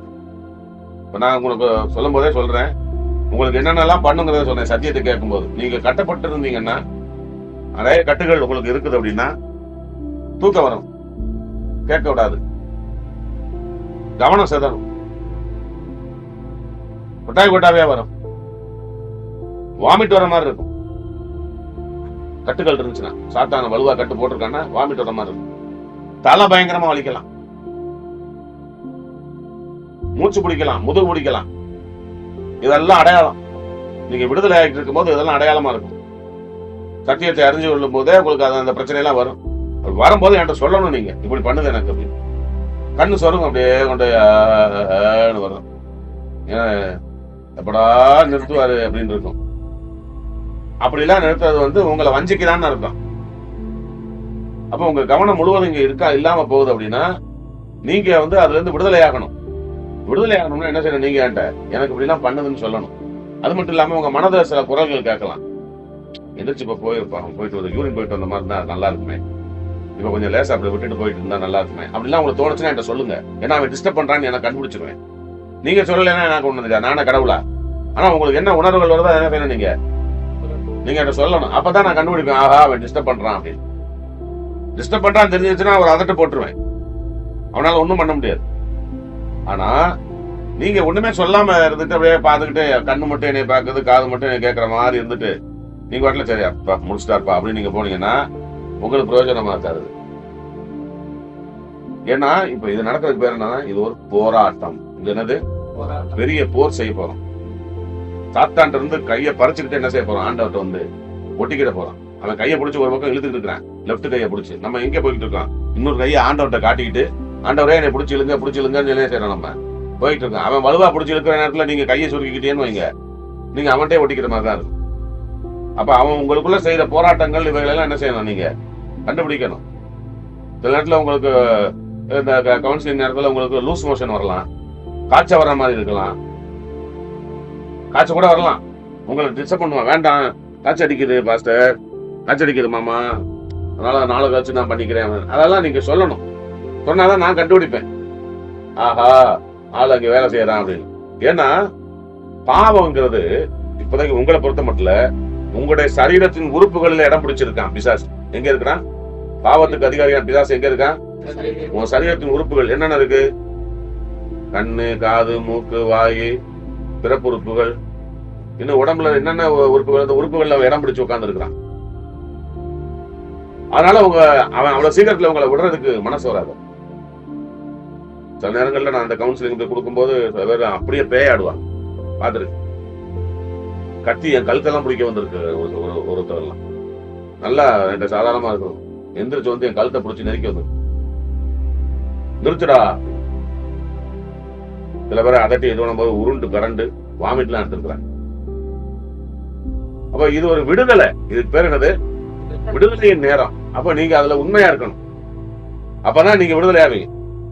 இல்லாத வாந்திய, வராத வாந்திய, வராத வாந்தி வருதுன்னு சொல்ல நீங்களா கற்பனை பண்ணக்கூடாது. சிம்டம்ஸ் இருந்தா சொல்லுங்க. இல்ல தலைவலி வர மாதிரி இருக்குன்னா சொல்லணும். வராத தலைவலி, தலைவலி வருமோ என்ன செய்யக்கூடாது, நினைச்சுக்கிட்டு இருக்க கூடாது. என்ன வருதோ வர்றதை சொல்லுங்க, அது ஒன்றும் பிரச்சனை இல்லை. நான் சொல்றது புரியுதா? சில நேரத்துல திகப்பு மாதிரி இருக்கும், திகப்பு மாதிரி மூச்சு அடைக்கிற மாதிரி வரும். அது வந்தாலும் சொல்லுங்க. இதெல்லாம் உங்களை அவன் தொந்தரவு பண்ணக்கூடிய விதங்கள். நான் பார்த்த வரைக்கும் இதெல்லாம் தொந்தரவு பண்ணக்கூடிய விதங்கள். முதுகு பயங்கரமா வலிக்கும், முதுகு பயங்கர கடுப்பா இருக்கும், நரம்பு பிடிச்சி இழுக்கும். இதெல்லாம் உடல் உறுப்புகள் அவன் இருக்கிறான்னு அர்த்தம். அவங்க கவனிக்க விடாம, பேச விடாம எவ்வளவு டைவர்ட் பண்ணணுமா டைவர்ட் பண்ணுவான். ஆனா நீங்க ஆண்டவர்ட்ட வர போறீங்க, அது மட்டும் எனக்கு நல்லா தெரியும். மிக உறுதியோடு நீங்க அதுல நிக்கணும். இன்னொன்னு என்ன, அறிக்கையிடணும், பாவத்தை விட்டுறணும். சொல்லுங்க, சொல்லுங்க, விட்டுறணும். அந்த நினைப்போட தான் உட்காரணும். இப்ப அறிக்கையிடுவோம், அப்புறம் நாளைக்கு அப்புறம் பாத்துக்குவோம், இப்ப அறிக்கையிடுவோம் அப்புறம் நாளைக்கு பாத்துக்குவோம், இப்போதைக்கு ஞானம் எடுக்கிறதுக்கு அறிக்கையிட்டா போதும், அப்புறம் நம்ம மறுபடியும் செஞ்சுக்கலாம் அப்படின்லாம் என்ன செய்யக்கூடாதுங்க, நினைக்கவே கூட. அப்படி ஒரு நினைப்பு உங்களுக்கு வருதுன்னா அதையும் சொல்லிருங்க. எனக்கு அப்படி ஒரு யோசனை வருதுன்னா அதையும் சொல்லிடணும். ஏன்னா அவன் உங்களை அப்படி வஞ்சிக்க பாக்குறான்னு அர்த்தம். சாத்தான் எப்பவுமே நேரடியா உங்களை வந்து பார்த்து அப்படிலாம் பயமுறுத்துறவங்க கிடையாது. உங்க ஆவிக்குரிய வாழ்க்கையை நாசம் பண்ணி உங்களை என்ன செய்யறான், உங்களை தந்திரமா தான் மயக்கி என்ன செய்வான், இந்த உலகத்துக்குள்ள பிடிச்சி தள்ளுவான். நீங்க சினிமால பாக்குற மாதிரி போய் இந்த காஞ்சரிங்ல எல்லாம் பாக்குறீங்கல்ல, அந்த மாதிரிலாம் வந்து நின்றுட்டு அப்படிலாம் செய்யாது, அதெல்லாம் செய்ய மாட்டான். அவன் ரொம்ப புத்திசாலி. அவன் உங்களோட நண்பனா இருந்தவங்களை ஏமாத்துவான், உங்க மாமாவா இருந்தவங்களை ஏமாத்துவான், உங்க தாத்தாவா இருந்தவங்களை ஏமாத்துவான், அல்லது உங்களுடைய அம்மாவா, உங்களுடைய நல்ல உறவினர்களா இருந்தவங்களை ஏமாத்துவான். எப்படியாவது உங்களை பாவத்துக்குள்ள பிடிச்சி தரணுங்கிறதுக்காக அவன் என்னென்ன செய்யணுமோ அதை பூரா தந்திரமா செய்வான். அதை தான் நீங்க புரிஞ்சுக்கணும். அது பிசாசு செய்யறானா தேவன் செய்யறாரான்னு எப்படி கண்டுபிடிப்பீங்க? கர்த்தருடைய வார்த்தையின்படி உங்களுக்கு வர்ற ஆலோசனை எல்லாம் தேவனிடத்துல இருந்து வருது. கர்த்தருடைய வார்த்தைக்கு விரோதமா அவங்க நடக்கும்படி தூண்டப்படுறதெல்லாம் யார்கிட்ட இருந்து வருது? சாத்தான்கிட்ட வருது. இப்ப நீங்க தெரிஞ்சுக்க வேண்டியது என்ன, எதெல்லாம் கர்த்தருடைய வார்த்தை, எதெல்லாம் கர்த்தருடைய வார்த்தை இல்ல அப்படிங்கிறத கண்டுபிடிக்கிறது. சரியா?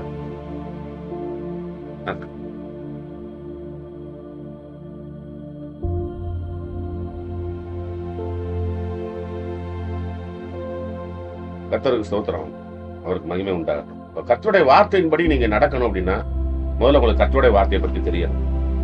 இதுவரைக்கும் நீங்க பைபிளை முழுசா படிச்சிருக்கீங்களோ இல்லையோ? ஞானஸ்நானம் எடுத்த பிறகு நீங்க புதிதாய் பிறந்த குழந்தையா மாறிடுவீங்க. என்னவா மாறிடுவீங்க? ஏன்னா ஞானஸ்நானத்துல மறிக்கிறீங்க, அடக்கம் பண்ணப்படுறீங்க. வெளியே வரும்போது அந்த இஸ்ரேல் மக்கள் எப்படி வெளியே வந்தாங்க, அது மாதிரி வெளியே வருவீங்க. வெளியே வரும்போது நீங்க யாரா வருவீங்கன்னா புதிதாய் பிறந்த குழந்தையா வெளியே வருவீங்க. அதை மறந்துடக்கூடாது. உங்களுடைய நிலை என்ன? அப்ப ஆவியில புதிதாய் பிறந்த குழந்தை. அப்ப இது நாள் வரைக்கும் நான் ஆவியில இல்லையா? நீ ஆவியில இல்ல, ஆவியில மரித்த நிலையில இருக்கிற. இப்ப இருக்கிற உங்க நிலை என்ன? ஆவியில செத்த நிலை. ஞானஸ்நானத்துல என்ன செய்தாரு ஆண்டவர்? மரித்தவங்களை அடக்கம் பண்ணிட்டு வெளியே வரும்போது இயேசு கிறிஸ்துவோட ஜீவனோட வெளியே வருவீங்க. அதாவது இயேசு கிறிஸ்துவோடு கூட எழும்பி வந்துருவீங்க. ஞானஸ்நானத்துல அவரோடு கூட அடக்கம் பண்ணப்பட்டு அவரோடு கூட எழுப்பப்படுகிறோம்னு இருக்கு. அப்ப எழும்பி வரும்போது யாரோட எழும்பி வருவீங்க? இயேசு கிறிஸ்துவோட எழும்பி வரும்போது இப்ப நீங்க யாருன்னா குழந்தையா இருப்பீங்க. குழந்தைக்கு என்ன தேவை? பால் தேவை. பால் தானே குடிக்கும். இப்ப வேத வசனம் சொல்லுது, பரிசுத்த அப்போஸ்தலனாகிய பேதுரு சொல்றாரு, நீங்கள் புதிதாய் பிறந்த குழந்தைகளைப் போல களங்கமில்லாத திருவசனமாகிய களங்கமில்லாத ஞான பாலின் மேல ஆசையாயிருங்கிற. அப்ப திருவசனங்கிற வேத வார்த்தை மேல அதான் உங்களுக்கு பால். பிறந்த குழந்தைக்கு எது நோய் எதிர்ப்பு சக்தியை கொடுக்கும்னு நமக்கு தெரிஞ்சிருக்கு? தாய்ப்பால் இல்லையா? தாய்ப்பால் குடிக்காத பிள்ளை என்ன செய்யுது? அடிக்கடி சவள பிள்ளைய போய் வியாதிப்படுது இல்லையா? அப்ப அதே தான் ஆண்டவர் என்ன சொல்லிருக்காருன்னா, புதிதாய் பிறந்த குழந்தைய எப்படி தாய்ப்பாலை குடிச்சு நோய் எதிர்ப்பு சக்தியை பெறுதோ, அதுபோல புதிதா பிறந்த குழந்தைகளாகி நீங்கள் என்ன செய்யணும்? இந்த வசனத்தை அடிச்சுட்டே இருக்கணும். இப்ப நான் மாமாலாம் பாத்தீங்கன்னா அந்த 17 முடிச்சு 18 வயசுல ரசிக்கப்பட்டேன். இரவும் பகலும் பைபிள் தான் படிப்பேன். 4 நண்பர்கள் வருவாங்க. ரைட்டா, என்னடா பாத்தியா, ரைட்டா போ அப்படின்னு சொல்லிட்டு நேரா பைபிளுக்கு வந்துருவேன். எவ்வளவு பைபிளை படிக்க முடியுமோ அவ்வளவு படிச்சேன். இப்போ ஆண்டவர் எனக்கு கொடுத்துருக்காரு. இந்த பைபிள்ல இவங்க சொன்ன மாதிரி இந்த அதிகாரத்துல இந்த வசனத்துல இது இருக்குன்னு தெரிய வேண்டிய அவசியம் இல்லை. ஆண்டவர் ஒட்டுமொத்தமா இந்த பைபிளுக்குள்ள என்ன சொல்லியிருக்காங்கிறத எனக்கு தெரிஞ்சது. எது தேவனுடைய வார்த்தை, இது தேவனுடைய வார்த்தை இல்லைங்கிறத இந்த பைபிளை திறக்காமலே எனக்கு என்ன செய்யுங்க, உள்ளத்துக்குள்ள அது இருக்கு, உள்ளத்துல பதிஞ்சிருச்சு. இப்போ ஒருத்தர் தவறான ஒரு ஆலோசனை கொடுக்குறாருன்னு வைங்க, வயசுல மூத்தவர், ஒரு 50 வருஷம் 60 வருஷம் கிறிஸ்தவராகவே இருக்காரு. அவரை பார்த்தா எல்லாரும் அவரை மதிக்கிறாங்க. ஆண்டவருக்கு போல இல்லை. ஆனா அவரு பேசுறதுல கர்த்தருடைய வார்த்தையா இல்ல அவரு கர்த்தருடைய வார்த்தையை பெரட்டி பூசி மொழிகி வேற மாதிரி சொல்லிட்டாரா அப்படிங்கறத ஈஸியா கண்டுபிடிச்சிட முடியும். ஏன்னா இதை படிச்சதுனால மட்டும் இல்ல, இதுல ஆண்டவர் என்ன சொல்றாங்கிறத உள்வாங்கி தியானிக்க. மாடு எப்படி அசை போடுதோ, சாப்பிட்டு முடிச்சுட்டு என்ன செய்யுது? மாடு உட்காந்து அசை போடுது. வெறுமனே சாப்பிட்டு முடிச்சுட்டு அது பேசாம இருக்குதா? பேசாம இருந்தா செத்து போயிடும். மாடு அசை போடலைன்னா என்ன ஆயிரும்? பாத்தீங்களா? டாக்டர்கிட்ட கூட்டிட்டு போறாங்க, ஐயோ மாடு ஆட்டுக்குட்டி அசைப்பட மாட்டேங்குது, மாடு அசைப்பட மாட்டேங்குது அப்படின்னு சொல்லி பதறி துடிச்சு கொண்டு போய் ஆஸ்பத்திரியில சேர்க்கிறாங்க. அவங்க ஏன் சேர்க்கிறாங்க? அசைப்படலைன்னா செத்து போயிடும்.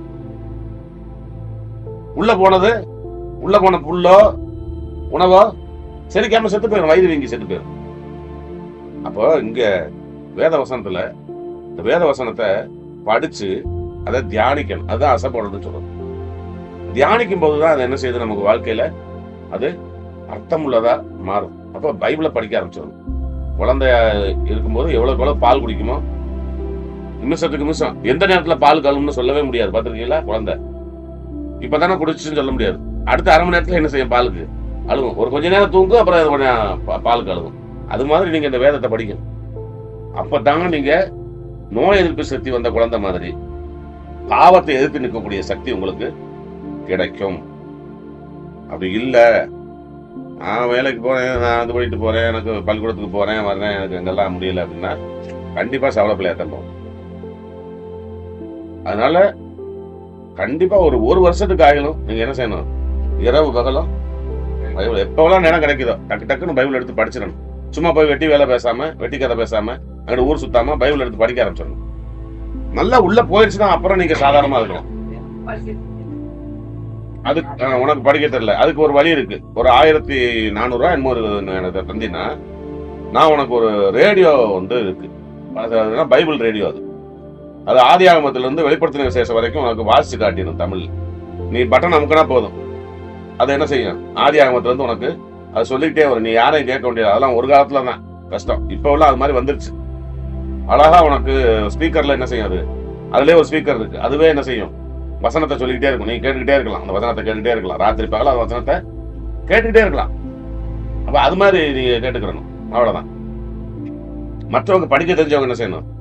உட்காந்து படிக்கணும். அப்படி படிச்சீங்கன்னா நீங்க அதுல இருந்து இம்ப்ரூவ் ஆகுறதுக்கு வழி இருக்கு.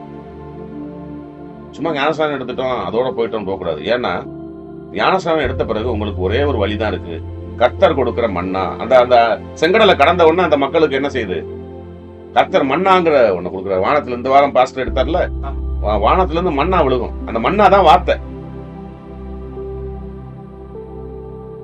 அது மாதிரி பரிசுத்த ஆவியில நிறையணும். பரிசுத்த ஆவி வேணும் வேணும்னு கேட்கணும். நீங்க பரிசுத்த ஆவியில அபிஷேகம் எனக்கு வேணும் ஆண்டவரே நீங்க அடுத்து கேட்க ஆரம்பிச்சிடணும். 1ஆம் கிளாஸ் படிச்சுட்டோம்னா 1ஆம் கிளாஸ் பிறகு 2ஆம் கிளாஸ் போகணுமா வேண்டாமா? அது மாதிரி தான் அடுத்த கட்ட வல்லமை பரிசுத்த ஆவியில தான் இருக்கு. அப்ப நீங்க வேதத்தை படிக்கணும். வேதம் தான் மண்ணா, அதை நீங்க நல்லா சாப்பிடணும். கண்மலையிலிருந்து வர தண்ணீரை குடிக்கணும். பரிசுத்தாவியில நிறையணும். ஆண்டவரே எனக்கு பரிசுத்தாவியை தாங்க, பரிசுத்தாவியை தாங்க, பரிசுத்தாவியை தாங்கன்னு கேட்டுக்கிட்டே இருக்கணும். சரி, நான் ஞானஸ்நானம் எடுக்கிறனால எனக்கு என்ன கிடைக்குது அப்படின்னு நீங்க உடனே கேட்கலாம். ஞானஸ்நானம் எடுக்கிறனால முதலாவது நீ தேவனுடைய பிள்ளையா மாறுற. சரியா? அடுத்து என்னன்னா உங்களுடைய பெயர் ஜீவ புத்தகத்துல எழுதப்படும். பரலோகத்துல முக்கியமான 2 புத்தகங்கள் இருக்கு. ஒரு புத்தகத்துக்கு பேர் ஜீவ புத்தகம், இன்னொரு புத்தகத்துக்கு பேரு ஆட்டுக்குட்டியானுடைய ஜீவ புத்தகம். என்னென்ன புத்தகம் சொல்லுங்க? ஜீவ புத்தகம், ஆட்டுக்குட்டியானுடைய ஜீவ புத்தகம். இன்னொரு புத்தகம் இருக்கு, ஞாபக புஸ்தகம்னு ஒண்ணு இருக்கு. இப்படி கர்த்தர் அங்க புத்தகங்களை வச்சிருக்காரு. அதாவது அவர் புத்தகங்களும் நமக்கு இங்க சொல்லப்பட்டிருக்குதே ஒழிய அவருக்கு அவர் என்ன புத்தகத்தை திறந்தா வாழ்ந்துட்டு இருக்காரு. அவருக்கு எல்லாமே அறிவு, எல்லாம் ஞானத்துல இருக்கும். இப்ப இந்த ஜீவ புத்தகம்ங்கிற பேர்ல எழுதப்படும். அதாவது வாழ்வடைந்தவர்கள். ஜீவ புத்தகம்னா என்ன? வாழ்வை அடைந்தவர்கள், இறப்புல இருந்து வாழ்வை அடைந்தவர்களுக்கான பேர். புரியுதா உங்களுக்கு? இப்ப ஜீவ புத்தகம்னா என்னது? வாழ்வை அடைந்தவர்களுடைய பெயர்கள் அடங்கிய புத்தகம். இப்ப ஞானஸ்நானம் பெற்ற உடனே நீங்க புதிய பிறந்த குழந்தையா மாறினதுனால, அதாவது ஞானஸ்நானத்துல மரித்து அடக்கம் பண்ணப்பட்டு உயிரோடு எழும்பி வந்ததுனால புதிதாய் பிறந்த குழந்தையாயிட்டீங்க. இப்ப உங்க பேரு ஜீவ புத்தகத்துல எழுதப்படும். அடுத்து இன்னொரு புத்தகம் இருக்கு, ஆட்டுக்குட்டியானுடைய ஜீவ புத்தகம்னு ஒரு புத்தகம் இருக்கு. அந்த புத்தகத்துல நம்ம பேர் எழுதப்படணும். அப்படி எழுதப்படலைன்னா கொஞ்சம் சிக்கல் தான். அந்த புத்தகம் என்னன்னு கேட்டீங்கன்னா பரிசுத்தாவின் அபிஷேகம் பெற்றவங்க பேர் எழுதப்படும். இப்ப நான் ஜீவ புத்தகத்துல பேர் எழுதிட்டாலே என்னுடைய பேர் ஆட்டுக்குட்டியானுடைய ஜீவ புத்தகத்துல எழுதப்பட்டுருமா அப்படின்னு கேட்டீங்கன்னா எழுதப்படாது. ஆட்டுக்குட்டியானுடைய ஜீவ புத்தகத்துல எப்ப பேர் எழுதப்படும்? நீங்க பரிசுத்தாவியை பெறும்போது. இதை எப்படி கண்டுபிடிக்கலாம் அப்படின்னா, யோவான் சுவிசேஷம் 14ஆம் அதிகாரத்துல 3வது வசனத்தை வாசிச்சோம்னா ஆண்டவர் சொல்றாரு, ஒருவன் ஜலத்தினால் பிறந்தால் அன்றி தேவனுடைய ராஜ்யத்தை காண மாட்டான் என்று உங்களுக்கு மெய்யாகவே மெய்யாகவே உங்களுக்கு சொல்லுகிறேன்னு சொல்லுவார். ஜலத்தினால் பிறக்கிறதுனா என்னன்னா, ஜலம்னா என்ன?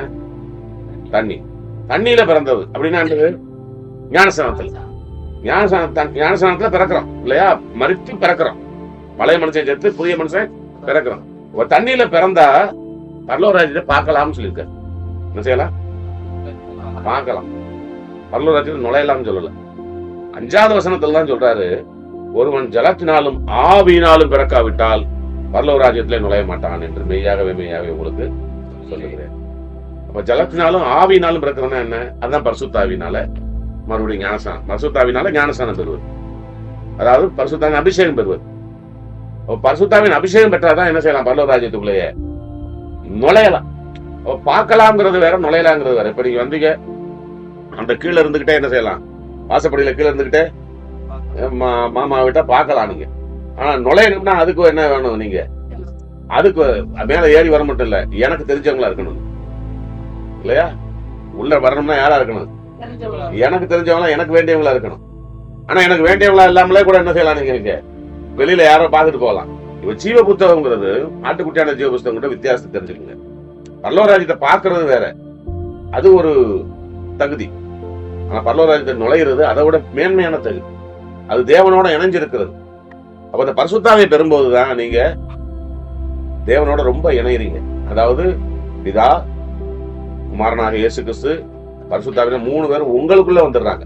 பரிசுத்தாவி பெறும்போது உங்களுக்குள்ள வந்துடுறாங்க. சொல்றது புரியுதா? உங்களுக்குள்ள வர்றதுதான் உங்களை வழி நடத்தும். உங்களை நல்லா வழி நடத்தும். அவர் அப்ப உங்களை பரிசுத்தாவியானவர் உள்ள இருந்தே உங்களுக்கு என்ன செய்வாரு? புத்திமதிகளை சொல்லுவார். இது சரி, இது தவறுங்கிறத உங்களுக்கு சொல்லி கொடுப்பாரு. அதனாலதான் அவருக்கு பேரு சகல சத்தியத்துக்குள்ளும் வழி நடத்துகிற போதகர். பரிசுத்தாவியானவருக்கு என்ன பேரு? சத்தியத்துக்குள்ளும் வழி நடத்துகிற. அப்ப அந்த போதகரை உள்ள வச்சுக்கிறோம். அவர் பரிசுத்தாவி வரும்போது நமக்குள்ள வர்றாரு. இப்ப இதெல்லாம் நீங்க அடுத்த கட்ட வளர்ச்சிக்கு போக வேண்டியதுக்கான செய்ய வேண்டியது. சரியா? இப்போ இந்த ஞானசானம் பெற்று வந்ததுக்கு பிறகு உங்களுக்கு சில இடர்பாடுகள் வரும். என்ன இடர்பாடு வரும் தெரியுமா? பழைய ஞாபகங்கள் வரும். அதுக்கு போயிடலாமா? இன்னும் ரொம்ப சிரமமா இருக்கு. ஏன்னா அதையும் சொல்லிடுறேன், இன்னும் ரொம்ப சிரமமா இருக்கு. ஞானசானம் பெற்ற பிறகு கொஞ்சம் கடினமா இருக்கு, எல்லாமே கொஞ்சம் பிரச்சனையாவே வருது அப்படின்னு உங்களுக்கு தோணலாம். அதுக்கு காரணம் பைபிள்ல இருக்கு. அந்த மக்கள் செங்கடலை விட்டு வெளியே வந்தாங்க. செங்கடலை விட்டு வெளியே வரும்போது பார்வோன்ட்டு இருந்துதான் தப்பிச்சாங்களே ஒழிய இவங்க மனசுல இன்னும் குணப்படல. அவங்களுக்கு என்னன்னா, அந்த எகிப்துல சாப்பிட்ட அந்த வெள்ளரிக்காய், கும்மட்டிக்காய், எகிப்துல சாப்பிட்ட கறி, மீன், இதுதான் அவங்களுக்கு ஞாபகம் வந்துச்சு ஒழிய இங்க ஆண்டவர் கொடுத்த மண்ணால அவங்களுக்கு திருப்தி அடையல. கண்மலை தண்ணீர்ல அவங்க திருப்தி ஆகல. அதனால முறுமுறுக்க ஆரம்பிச்சிடறாங்க. அவங்க செங்கடலை விட்டு கடந்து வந்த உடனே அவங்க முழு பொறுப்பு யாருடையதான் மாறிடுச்சு? தேவனுடையதான் மாறிடுச்சு. அவங்க யாரை நம்பிதான் வாழணும்? தேவனை நம்பிதான் அடுத்து போகணும், பயணம் பண்ணி போகணும். இப்ப நீங்க அப்படித்தான் இருக்கணும். நீங்க அப்படி இருக்க நினைக்கல, தேவனை மாத்திரம் நம்பி இருந்தீங்கன்னா பிரச்சனை இல்லை. உங்க கவனம் பல்வேறு விஷயங்களுக்கு திரும்பிச்சுன்னா அவங்கள எல்லாம் ஆண்டவர் இந்த வனாந்தரத்துல அழிச்சு போட்டான்னு சொல்லி, அப்ப பாதியிலே உங்களுக்கு கடை முடிஞ்சு போயிடும். சொல்றது புரியுதா? பின்னிட்டு பார்க்க கூடாது, பின் திரும்பி பார்க்க கூடாது, அங்க போகணும்னு நினைக்கவே கூடாது. யாரெல்லாம் இன்னைக்கு முறுமுறுத்தாங்களோ அவங்கள எல்லாம் வனாந்தரத்திலே ஆண்டவர் விட்டுட்டாரு. அவங்க யாருமே கானான் தேசத்துக்கு போய் அந்த பாலும் தேனும் ஓடுகிற அந்த மகிழ்ச்சி நிறைந்த அந்த கிறிஸ்தவ வாழ்க்கைக்குள்ள அவங்க போகவே இல்லை. முறுமுறுத்தவங்க போற அங்கே வனாந்தரத்திலே அழிஞ்சு போயிட்டாங்க. அப்படிப்பட்ட ஒரு ஆபத்து இருக்குது. அதனால முழுக்க முழுக்க கர்த்தரே என்ன செய்து வரணும்? நீங்க சார்ந்து வாழணும். கர்த்தரே சார்ந்து வாழ்ந்தா நமக்கு ஒரு கவலை இருக்காது, ஒரு பிரச்சனையும் இருக்காது. அடுத்து ஆசீர்வாதத்தை பெற்றுக்கொள்றதுதான் நமக்கு கிடைக்கும். ஆசீர்வாதம் தான் தருவார் அவர். கொஞ்ச நாளைக்கு உங்களை ஸ்ட்ரகிள் உங்களை விட்டு பார்ப்பாரு. உங்களை எப்படி நடக்கிறீங்க, எப்படி போறீங்க, எப்படி வர்றீங்கன்னு உங்களை ஃப்ரீயா விட்டு பார்ப்பாரு ஆண்டவர். அப்ப நீங்க என்ன செய்யணும்? கர்த்தருக்கு பயந்து, ஏற்கனவே அந்த ஞானசான நேரத்துல நீங்க எப்படி ஆண்டவர்களை எப்படி வழி நடத்தி வந்தாரோ அதெல்லாம் திரும்ப திரும்ப திரும்ப திரும்ப யோசிச்சு பார்த்து என்னென்னலாம் ஒப்பு கொடுத்தோமோ அதெல்லாம் ஒப்பு கொடுத்ததோட விட்டுறணும், அப்படியே வச்சுக்கிறணும். மறுபடியும் அதை திரும்ப தொடக்கூடாது. மறுபடியும் அதை திரும்ப செய்யாத அளவுக்கு நீங்க தான் என்ன செய்யணும்? அதுல ஆணித்தரமா இருக்கணும். ஆனாதான் நீங்க குழந்தையா இருக்கும்போது உங்களுக்கு ஞானசானம் கொடுக்கறது இல்லை. ஏன்? குழந்தை என்ன செய்யும்? மறந்துடும். பழைய வாழ்க்கை என்ன செய்யறோம்? மறந்துட்டு மறுபடியும் பழைய தப்பவே அது செய்யறதுக்கு போகும். நீங்க பழைய தப்பே செஞ்ச கூடாதுக்காகத்தான் நல்ல விவரம் தெரிஞ்ச பிறகு, நல்ல அறிவு வந்த பிறகு, நல்ல திடமா முடிவெடுக்கக்கூடிய அந்த அந்த என்ன சொல்றது, ஸ்டெப்பனா நிக்கக்கூடிய அந்த வயசு வரணும். உறுதி எடுக்கக்கூடிய அந்த வயது வர்றதுக்காக காத்திருந்தோம். தாங்கணும், நம்ம ஆண்டவருக்காக நிக்கணுங்கிற ஒரு வெறி உங்களுக்கு வரணும்.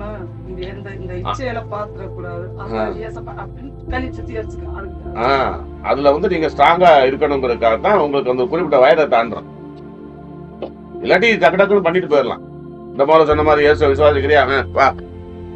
மதுரையில தான் ஒரு பழமொழி, தண்டாண்ட அமுக்கு தலைக்கு 2 அமுக்கு அப்படின்னு சொன்ன மாதிரி நம்ம பழைய ஆட்கள், எனக்கு தெரிஞ்ச ஆட்கள் என்ன செஞ்சாங்கன்னா, 2 வாரம் சர்ச்சுக்கு வந்தேன், 3 வாரம் சர்ச்சுக்கு வந்தியா, பரவாயில்ல சூப்பர், அப்ப நீ கிறிஸ்தவன் ஆயிட்டாவா அப்படின்னு சொல்லிட்டு தண்டாண்ட அமுக்கு தலைக்கு 2 அமுக்கு அப்படின்னு 2 அமுக்கு அமுக்கி ஞானசானம் கொடுத்தோம்னு சொல்லிடுவாங்க. அது ஊரா நீ கிறிஸ்தவத்தை கெடுத்துட்டு உட்காந்து, எது கிறிஸ்தவம், எது ஆண்டவர் பிடிக்கும், எது ஆண்டவர் பிடிக்காதுங்கெல்லாம் தெரியாம ஊரா போய் சாதி சண்டை போட்டுக்கிறோம், இனச்சண்டை போட்டுக்கிறோம், மொழி சண்டை போட்டுக்கிறோம். கிறிஸ்தவத்துக்குள்ளேயே பொருளாசையோட தெரியும். மறுபடி கிறிஸ்தவ வேஷம் போடும், கிறிஸ்தவனா வாழாது. இதுக்கு காரணம் என்னன்னா, தண்டாண்ட அமுக்கு தலைக்கு 2 அமுக்கு. அதே மாதிரி சத்தியத்தை சொல்றதுக்கும், சத்தியத்தை சொல்லி உங்களை குணப்படுத்தி எல்லா விதமான கார்னர்லயும் போய் அதை அடிச்சு நொறுக்கி அதை பண்றதுக்கான இதை சொல்லி கொடுக்காம, விழாவரத்தான் கல்யாணத்துல விட்டானையா சாம்பாருங்கிற மாதிரி என்னத்தையாவது 10 பேர் 1000 பேரை உட்கார வச்சுக்கிட்டு மொத்தத்துல எத்தனை பேர் ஞானசானம் எடுக்க முடியுங்க? எல்லாம் ஓடியாரு, 150 200 பேர் ஓடியாரு, கூன்னு வரும். வந்த உடனே அவங்களுக்கு பொதுவா எதையாவது ஒன்ன சொல்லி வா எல்லாம் ஞானசானம் வரிசையா சொல்லி ஞானசானம் எடுத்து இன்னைக்கு தமிழ்நாட்டு கிறிஸ்தவத்தையே நாசம் பண்ணி வச்சுட்டாங்க. கல்யாணத்துல விட்டமாயா சாம்பார்லாம் இருக்கக்கூடாது. நல்ல கெட்டி குழம்பா ருசியா கொடுத்து என்ன செய்யணும், சாப்பிட வச்சு.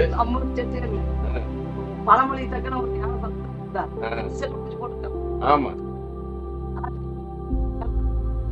5 வருஷம் ஆச்சு, நானே இன்னதுக்குள்ள போய் நிக்க முடியல. செடியை உருவாயிட்டு.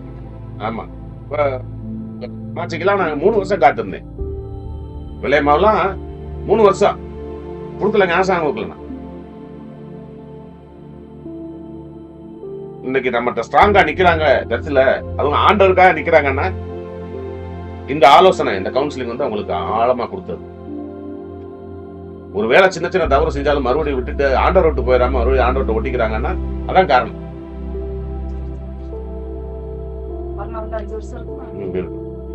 இப்ப கவனிங்க, இப்போ இதுல இன்னொரு விஷயத்த நான் சொல்லணும். அடிக்கடி சுத்திகரித்து கொண்டே இருக்கும். ஞானசானத்த பிறகு என்ன செய்யணும்? அடிக்கடி சுத்திகரித்து கொண்டே இருக்கும். அது முக்கியம். தெய்வ ஆண்டவரை பற்றிய அடிக்கடி நினைவுகளுக்கு போகும், அதுவும் முக்கியம். உதாரணத்துக்கு சொல்றேன், இப்போ உங்க தோட்டம் வந்து ஞானசானத்துக்கு முன்னாடி இருக்கிறது உங்க ஒரு தோட்டம்னு வச்சுக்கோங்க. உங்க வாழ்க்கை வெறும் புதருங்குதரமா மண்டி கிடக்கு, புதருங்குதரமா மண்டி கிடக்கு. வெறும் பாம்பு, பூச்சி, பொட்டை, பூரா, தேளு, நல்லாம்பு, கிரியம் எல்லாம் கிடக்கு. இப்ப என்ன செய்யறோம்? அடிச்சு புடிச்சு இந்த 7 ஸ்டெப்ல எல்லாத்தையும் அடிச்சு சுத்தம் பண்ணி தந்தரையாக்கிறோம். எப்படி? எல்லா பாம்புகளையும் விரட்டிடுறோம், எல்லா புறானையும் விரட்டிடுறோம், தேளுகள் அம்பட்டையும் விரட்டிடுறோம், ஃபுல்லா பொட்டல் ஆக்கிடுறோம். புல்டோசர் வச்சு அடிக்கிறோம். ஒரு பாம்பை எல்லாத்தையும் அடிச்சு தட்டிட்டோம். நல்லா பாக்குறதுக்கு தோட்டம் எப்படி இருக்கு? அந்த நிலம் தந்தரையா சூப்பரா இருக்கு. ஒரே மாதிரி இருக்கு பாக்குறதுக்கு. அப்படியே கிரவுண்ட பார்த்தாலே அழகா இருக்கு. இதுக்குள்ள எத்தனை பிளாட் போட்டு எத்தனை வீடு கட்டலாங்கிற மாதிரி இருக்கு. பிறகு அதை பூட்டி போட்டுட்டு நீங்க வாட்ட ஒரு 3 வருஷம் 2 வருஷத்துக்கு வெளியூர் போயிருந்தீங்க, அல்லது ஒரு 6 மாசத்துக்கே வச்சுக்க பூட்டி போட்டு போயிட்டு 6 மாசம் நீங்க கழிச்சு வரும்போது அது எப்படி இருக்கும்? புல்லு இதெல்லாம் தழிஞ்சு மறுபடியும் இதாகி அதுக்குள்ள என்ன செஞ்சிருக்கும்? ஒளிய வேண்டிய பாம்பு, பூராம்பள்ளி எல்லாமே என்ன செஞ்சிருச்சாக்கி போய். அப்ப இந்த ஆவிக்குரிய வாழ்க்கை எவ்வளவுதான் சுத்தம் பண்ணிட்டாலும் அது மறுபடியும் நாசாம போறதுக்கு நாம என்ன செய்யலாம்? நாசமா போறதுக்கு என்ன செய்யலாம்? எதுவுமே செய்யாம சும்மா இருந்தாலும். யாராவது போய் புல்ல போட்டாங்களா? கருவ மரத்தை விதைச்சாங்களா? வேற யாராவது கொண்டு இப்ப ஊண்டி தண்ணி ஊத்துனாங்களா?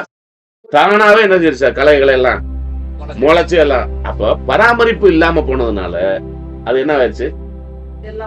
எல்லாம் மண்டிருச்சு. புரியுதா? அப்போ ஞானசானம் பெற்ற பிறகு சரியான விதத்துல பராமரிக்கணும்.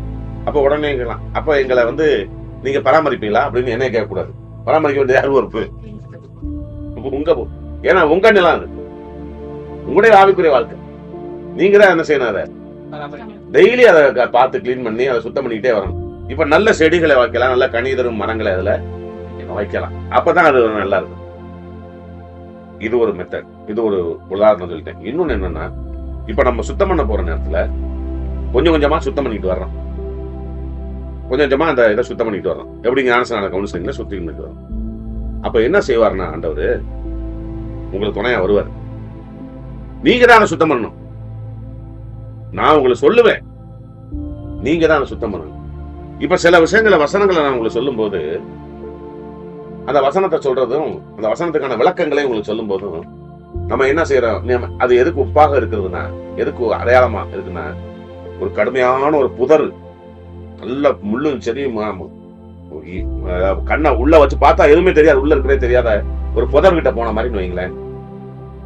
அதை சுத்தம் பண்ண போறோம்னு அர்த்தம். இப்ப நான் விளக்கம் சொல்ல சத்தியத்துக்கு விளக்கம் சொல்ல அந்த புதர் என்ன செய்யணும்? கொஞ்சம் கொஞ்சமா கிண்டுவோம். கிண்டும் போது அதுக்குள்ள ஒளிஞ்சிருந்த ஒரு நல்லாம்பு என்ன செய்யும்? பட்டார்னு எலும்பி சுருங்கும். அதை பார்த்தோன்னு மிரண்டக்கூடாது. அது நம்ம சாதாரண மனுஷனா இருந்தா மிரள்றோம். ஆனா நம்ம ஆவியில இப்ப செய்ய போறதுனால அந்த பாம்பு வேற யாரும் இல்ல, அங்க ஒளிஞ்சிருந்த பிசாசு. அந்த பாவம்ங்கிற புதருக்குள்ளையும், அந்த அசுத்தம்ங்கிற புதருக்குள்ளையும், அந்த கீழ்ப்படியாமைங்கிற புதருக்குள்ளையும் அந்த வஞ்சனைங்கிற புதருக்குள்ளயும் இருந்த பாம்பு அது. அதை நீ சுத்தம் பண்ண ஆரம்பிக்கல, அதை என்ன செய்யும், அது புஷ்ன்னு வெளியே வரும். வெளியே வரும்போது என்ன செய்யணும், கையில நம்ம கையில சரியான அந்த ஈட்டி வச்சு குத்துற அந்த இது இருக்கு, அது பேர் என்னது, கூறு ஆயுதம். ஒரு காலத்துல எங்க வீட்டுல எல்லாம் இருந்துச்சு, ஒரு 3 நாள் வச்சிருப்போம். பாம்பு அடிக்கிறதுக்கு, பாம்பு அடிக்கிறதுக்குன்னு பெரிய கம்பு இருக்கும், தலையில குத்துறதுக்குன்னே ஒண்ணு இருக்கும், சுருக்கி, அந்த பேரை மறந்துட்டேன், சுருக்கி. அதை எடுத்து தலையிலே குத்திடும். நான் சொல்றது புரியுதா? அப்ப சுத்தம் பண்ணாம விட்டா அது என்ன செய்யும், அந்த இடத்த பார்த்துட்டு இதை இப்போதைக்கு சுத்தம் பண்ண முடியாது அப்படின்னு போயிட்டா அந்த பாம்பு என்ன செய்யும், அந்த தோட்டத்துக்குள்ளேயே தான் இருக்கும், அது வெளியவே போகாது. அப்ப எங்கெங்கெல்லாம் இருக்கோ அங்கெங்கெல்லாம் என்ன செய்யணும், நம்ம போய் போய் பார்த்து அங்க வெளியே வர்றவன என்ன செய்யணும், அடிக்கணும். புரியுதா உங்களுக்கு? அடிக்கிறதுனா என்ன, அறிக்கையிடுறதா அடிக்கிறது. எதிர்த்து நிக்கணும். ஆண்டவர் சொல்லியிருக்காரு, பிசாசுக்கு எதிர்த்து நில்லுங்கள், அப்பொழுது அவன் உங்களை விட்டு ஓடி போவான். ஆண்டவர் என்ன சொன்னாரு, பிசாசுக்கு எதிர்த்து நில்லுங்கள், அப்பொழுது அவன் உங்களை விட்டு. அவ பிசாசுக்கு எதிர்த்து தான் நிக்கணும், தீமைக்கும் பாவத்துக்கும் எதிர்த்து தான் நிக்கணும், சமரசம் பண்ணக்கூடாது. அப்ப உங்களுக்கு அந்த கவுன்சிலிங் நேரத்துல ஒவ்வொரு படியா ஏறும்போது நீங்க பல பாம்புகள் அடிக்க போறீங்க, பல பிசாசுகளை என்ன செய்ய போறீங்க, துரத்து நிர்மூலம் பண்ண போறீங்க. நான் சொல்றது புரியுதா? அது உங்க வாழ்க்கையில வர முடியாத அளவுக்கு செமத்த அடி கொடுக்கணும். உதாரணத்துக்கு சொல்றேன், இப்போ இந்த கபடி விளையாடுறோம்னு வைங்களேன், கபடி யாரெல்லாம் விளையாண்டுருக்கீங்க, விளையாண்டுருக்கேன். சில பேர் வந்தாலே நான் தொடர் நடக்கும் பார்த்துருக்கீங்களா, அல்லது நம்ம நல்லா புடி பிடிக்கிறோம்னு வச்சுக்கோங்க, நல்லா புடி பிடிக்கிறோம்னு வச்சுக்கோங்க, நாங்க இருக்கும்போது நெக்கு புடின்னு ஒண்ணு இருக்கு, நெக்கு புடின்னு ஒண்ணு சொல்லுவோம். நெக்கு புடியில நான்லாம் வல்லவன், நான்லாம் காலெல்லாம் பிடிக்க மாட்டேன், பாஞ்சு போய் நெக்கு நான் கழுத்து நெக்க புடிச்சேன்னு வச்சுக்கோங்க, அவனால எதுவுமே பண்ண முடியாது, அப்படியே மல்லாக்கு விழுந்துருவேன். நான் கபடி விளையாடுறப்பெல்லாம் எனக்கு வந்து பயப்படுவாங்க. நான் இப்ப இன்னைக்கு இருக்கிற இந்த தொந்தையும் தொப்பையும் கிடையாது, அன்னைக்கு நல்ல ஸ்போர்ட்ஸ் மேன் நான். புடிச்சன்னா புடிச்ச புடி விட மாட்டேன், அவன் திமிரவே முடியாது, அவ்வளவுதான். எவ்வளவு திமினாலும் அவனால பண்ண முடியாது. இப்போ நான் இதை எதுக்கு சொல்றேன் அப்படின்னா, அடுத்து அமல் புரோட்டா வர்றாண்டா பாடி வர்றாண்டானாவே என்ன செய்வாங்க, அவனுக்கு பயம் இருக்கும், ஏன்னா நான் வந்துடக்கூடாதுன்னு நினைப்பாங்க. அதே மாதிரி அவன் பாடி வரும்போது நான் இருக்கேன்னு வச்சுக்க பயப்படுவாங்க. புடிச்சிட்டானா, டே நெக்குப்படி புடிச்சிட்டானா சரியா சொல்லி விடுவாங்க, டே அவன் நெக்குப்படிடா, நெக்குப்படி புடிச்சிட்டானா சரியா வராது, அவனுக்கு கிட்ட போயிடாத, நீ யார வேணாலும் தொட்டுட்டு வா, கடைசியா பாத்துக்கலாம் அவனை. இப்ப அது மாதிரி சாத்தானவன் எப்படிப்பட்டவனா இருப்பான்னா, நம்மள்ட்ட ஒரு அடி செமத்தையா வாங்கிட்டான்னு வச்சுக்க வர்றதுக்கு பயப்படுவான். புரியுதா உங்களுக்கு? பாவத்தை வெறுத்து அவனை முழுவதுமா நீங்க ஓட விட்டீங்கன்னா உங்கள்கிட்ட அவ்வளவு சீக்கிரம் வரமாட்டான், உங்க மறுபடியும் சோதிக்கிறதுக்கு வரவே மாட்டான். நீங்க இடம் கொடுத்துக்கிட்டே இருந்தீங்களேன், எப்ப பார்த்தாலும் இப்ப நம்ம யார போய் அடிக்கிறோம், யார்ட்ட வம்புக்கு போறான், யார்ட்ட வம்புக்கு போறான், எவன் நம்மளை பார்த்து பயப்படுறானோ, அல்லது எவன் நம்மள்ட்ட வந்து நம்ம 2 சார் சாத்தனம்னா குணங்கி போறானோ அவன்கிட்ட தான் போய் என்ன செய்யணும், ஓயாம போய் என்ன அப்படிங்கிறான். அதுவே நம்மளை மீறிட்டு என்ன நினைச்சிருக்கு அப்படின்னு சொல்லி ஒரு அட்டி கொடுத்தோம்னு வைக்க கொடுத்தான்னா என்ன செய்யறான், அவன்கிட்ட அடுத்து போக மாட்டான், அடுத்து அவன் திருப்பி அடிச்சு போடான்டா அப்படின்னு.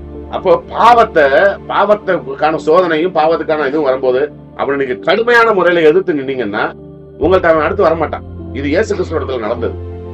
ஆண்டவர் இயேசு கிறிஸ்து சோதனைகள்ல அவர் ஜெயிக்கிறத பார்த்துட்டு, அவர் ஒவ்வொரு இடமே அவனை ஜெயிக்கிறத பார்த்துட்டு, சிந்தனையிலேயே ஜெயிக்கிறத பார்த்துட்டு அவன் சில காலம் அவரை விட்டு விலகி இருந்தான் அப்படின்னு. எப்படி இருக்கு அப்படின்னா என்ன அர்த்தம், அவன் கிட்டவே வந்து அவரை சோதிக்கவே வரல, ஏன்னா வர்றப்பெல்லாம் என்னடி நெக்கு புடிதான், வர்றப்பெல்லாம் நெக்கு புடி. அப்ப என்ன செய்ய முடியல, மறுபடியும் அவனால துணிச்சலா நம்மளை வந்து பாவத்துக்கு சோதனைக்கு உட்படுத்துறதுக்கு அவனால தைரியம் இல்லை. வரும்போதெல்லாம் அடி வாங்கிட்டு போனா அது போன மாசம், இது இந்த மாசம்லாம் என்ன செய்ய பாத்தியா, வாங்கிட்டு போன அது போன மாசம். என்னடா போன மாசம்னா, இன்னைக்கு 1ஆம் தேதி, நேற்று 31ஆம் தேதியா, இன்னைக்கு 31ஆம் தேதி, நேற்று 31ஆம் தேதி அடி வாங்கினேன், அது போன மாசம். அந்த மாதிரி இல்லாம ஆண்டவர் நமக்குள்ள வல்லமையா கிரியை செய்வார். நம்ம பாவத்தை எதிர்த்து நிக்கணும்னு முடிவெடுத்துட்டா கர்த்தர் நம்முடைய வலது தூரத்துல நிழலா இருப்பார். அதை மறந்துடாது. பாவத்தையும் அக்கிரமத்தையும் தீமையும் எதிர்த்து நிக்கணும், அசுத்தத்தை எதிர்த்து நிக்கணும் அப்படின்னு நீங்க நின்று முடிவு எடுத்துட்டீங்கன்னு வைங்களேன், கர்த்தர் உங்களுக்கு வலது வரத்துல நிழலா இருப்பார். ஏன்னா பாவத்தை ஜெயிக்கிறதுக்கு அவருக்கு பிடிக்கும். அதனால நீங்க அதை செய்ய ஆரம்பிக்கும் போது உங்களை அவருக்கு பிடிக்கும். இதுதான் கிறிஸ்தவ வாழ்க்கைங்கிறது. பாவம் செய்யாம வாழ்றது எப்படின்னு கத்துக்கிட்டு பாவத்தை வேரோடும் வேரடி மண்ணோடும் புடிங்கி எறிகிறது தான் கிறிஸ்தவ வாழ்க்கை. இது எனக்கு வேணாம் மாமா, இது வேணாம், இந்த வாழ்க்கையை நான் விரும்பலன்னு, இந்த அளவுக்குலாம் என்னால அது ஒண்ணு முடியல அப்படின்னா இன்னைக்கோட நிறுத்திக்கல. யாரும் உங்களை கண்ட்ரோல் பண்ணல, வேற நரகத்துக்கு போய்க்குங்க, ஒன்றும் பிரச்சனை இல்லை. ஆனா இந்த வாழ்க்கை சவால் நிறைந்த வாழ்க்கை. நம்மள்ட்ட போயாம அவன் தோத்து போயிட்டான்னா நம்மளை சோதிக்க அவ்வளவு வரமாட்டான் சீக்கிரம். ஆனா அதே நேரத்துல இன்னொரு வசனம் இருக்கு, எவனை விழுங்கலாம வகை தேடி சுற்றி தருவானா. பிசாசு எப்படிப்பட்டவனா இருக்கானா, எவனை விழுங்கலாம என்று எவனை எந்த சொன்ன உங்களை சிங்காசனத்துக்கு போகக்கூடாது. அதுதான் நீங்க ஜெயிச்சிடக்கூடாது, பாவத்தை ஜெயிச்சிடக்கூடாது, இயேசுவை போல மாறிடக்கூடாது. இதுதான் அவனுக்கு. இந்த பாயிண்ட்டுக்காக அவன் என்ன வேணாலும் செய்வான். ஆனா நீங்க அவன் வர்ற வழிகளை எல்லாம் நீங்க கண்டுபிடிக்கணும். அதை கண்டுபிடிக்கணும்னா வேதத்தை படிக்கணும். கர்த்தருடைய ஆவியான சொல்றாரு, வாலிபரே பொல்லாங்களை நீங்கள் ஜெயித்ததுனால் உங்களை ஜெயித்ததுனால் உங்களுக்கு எழுதுகிறேன் அப்படிங்கிறார். பொல்லாங்கண்ணா யாரு? பிசாசு. வாலிபரா இருக்கணும்னா என்ன செய்யணும்? பிசாசை ஜெயிக்கணுங்கிறார். அடுத்து நீங்கள் அவனுடைய தந்திரங்களை அறியாதவர்கள் அப்படிங்கிறார். யாரு? நம்மளதான் சொல்றாரு. அவனுடைய தந்திரங்கள் அறிய முடியாதவர்கள் இல்ல, அவன் ரொம்ப மாதிரி. அவனுடைய தந்திரங்கள் அறியணும்னா வேதத்தை அறியணும். சாத்தான் தந்திரத்தினாலதான் இயக்க பார்ப்பான். அப்படின்னா வேதம் படிக்காதவனை தான் ஏமாத்தணும். வேதம் படிச்சு அதன்படி நடக்க விரும்பாதவனை தான் ஏமாத்த முடியும். வேதம் படிச்சு அதன்படி நடக்க முடியறவனை ஏமாத்தவே முடியாது. அவனுடைய தந்திரங்களே அறியாதவர்கள் அல்லவே. அவன் தந்திரங்களையும் என்ன செய்ய முடியும்? நம்மால அறிந்து கொள்ள முடியும். அறிந்து கொண்டு அவனை ஜெயிக்கலாம். கர்த்தர் நம்மளை வெட்கப்படுத்த கூடாதுன்னு நினைக்கிறாரு. ஆனா நாமளே நம்மளை வெட்கப்படுத்திக்கிறோம்னு நினைச்சா என்ன செஞ்சிட முடியும்? நாமளே நம்மளை வெட்கப்படுத்திக்கிறோம்னு நினைச்சா என்ன செய்ய முடியும்? ஒண்ணுமே செய்ய முடியாது. இப்போ நீங்க ரட்சிக்கப்பட்ட உடனே உங்களுக்கு ஒரு உடை கொடுக்கப்படும். அந்த உடைக்கு பேர் தான் ரட்சிப்பின் உடை. என்ன உடை? அப்போ இப்ப வரைக்கும் என்னவா இருக்கிறோம்? நம்ம நிர்வாணிகளா இருக்கிறோம். என்னவா இருக்கிறோம்? நிர்வாணிகளா இருக்கிறோம். எப்படி ஆதாம் ஏவாள் அன்னைக்கு போய் ஒளிஞ்சாங்கல்ல அத்தியிலைங்கிறது நிர்வாணத்தை மறைக்கிறதாக தெரிஞ்சிச்சு. அதுக்கு பேர் சுயம். சுயம்னா என்னது? நம்மளை ரொம்ப நல்லவனா காட்டிக்கக்கூடிய நம்முடைய நடவடிக்கைகள், அதுதான் அத்தியில. நம்ம இது வரைக்கும் நம்மளை ரொம்ப நல்லவனாவே காட்டிக்கிட்டு இருக்கிறோம். நல்ல பிள்ளை, நல்ல பையன், நல்ல. அது என்னன்னா அத்தியில போட்டிருக்க மாதிரி. ஆனா தேவ பிரசன்னம் வரும்போது என்ன செஞ்சு? அத்தியில ஒர்க் பண்ணல. தேவ பிரசன்னம் வந்தவொடனே எல்லாரும் அம்மன குண்டி ஆயிட்டாங்க. அதான் அம்மன குண்டியா இருக்கான், ஏவாலும் அம்மன குண்டியா. என்னங்க அவ என்னம்மா அப்படிங்கிறாங்க. என்னாச்சு? என்ன தெரியலங்க, நீங்க தச்சு போட்ட அத்தியில அப்படியே ஒண்ணுமே இல்லைங்க, அப்படியே எல்லாம் அத்தியில பாட்டுல அத்தியில இருக்கு, ஆனா நிர்வாணம் மறையல. என்ன பிரச்சனை? தேவனுடைய பிரசன்னம். தேவனுடைய பிரசன்னம் வரும்போது அங்க என்ன செய்யலாது? அவங்க நிர்வாணத்தை மறைக்கல. அது மாதிரி நம்முடைய சொந்த முயற்சியினால, சொந்த நல்ல செயல்கள்னால நம்ம சில நேரத்துல நம்மளை நல்லவங்களா காட்டிக்கிறோம், நல்லவங்களா வாழவும் நினைக்கிறோம். அதுக்கு பேர் தான் அத்தியில உடம்ப மறைக்கிறது. ஆனா ஆண்டோடைய பிரசன்னமும் ஆண்டோடைய கண் பார்வையும் வரும்போது நம்முடைய அந்தரங்க பாவங்கள் எல்லாம் வெளியே வந்துடும். என்ன செஞ்சிடும்? அது நிர்வாணியாயிரும். அப்ப நிர்வாணம் இல்லாம இருக்கிற என்ன செஞ்சாரு? அவர் அந்த ஆட்டுக்குட்டி அடிச்சாங்க பாத்தீங்களா, உலக தோற்றத்துக்கு முன்னே அடிச்ச ஆட்டுக்குட்டி, அதனுடைய தோல்ல இருந்து ஒரு உடையை எடுத்து ஆதாமுக்கு எவளுக்கும் கொடுத்த. புரியுதா? அடிக்கப்பட்ட ஆட்டுக்குட்டி இருந்துச்சுல, அன்னைக்கு சொன்னேன்ல, அடிக்கப்பட்ட ஆட்டுக்குட்டியாக இயேசு இருந்தார் இல்லையா, அந்த ஆட்டுக்குட்டியினுடைய தோல் எடுத்து இந்த ஆதாமுக்கும் எவளுக்கும் கொடுத்தார். இப்போ கர்த்தரே பார்த்தாலும் அங்க என்ன செய்யல?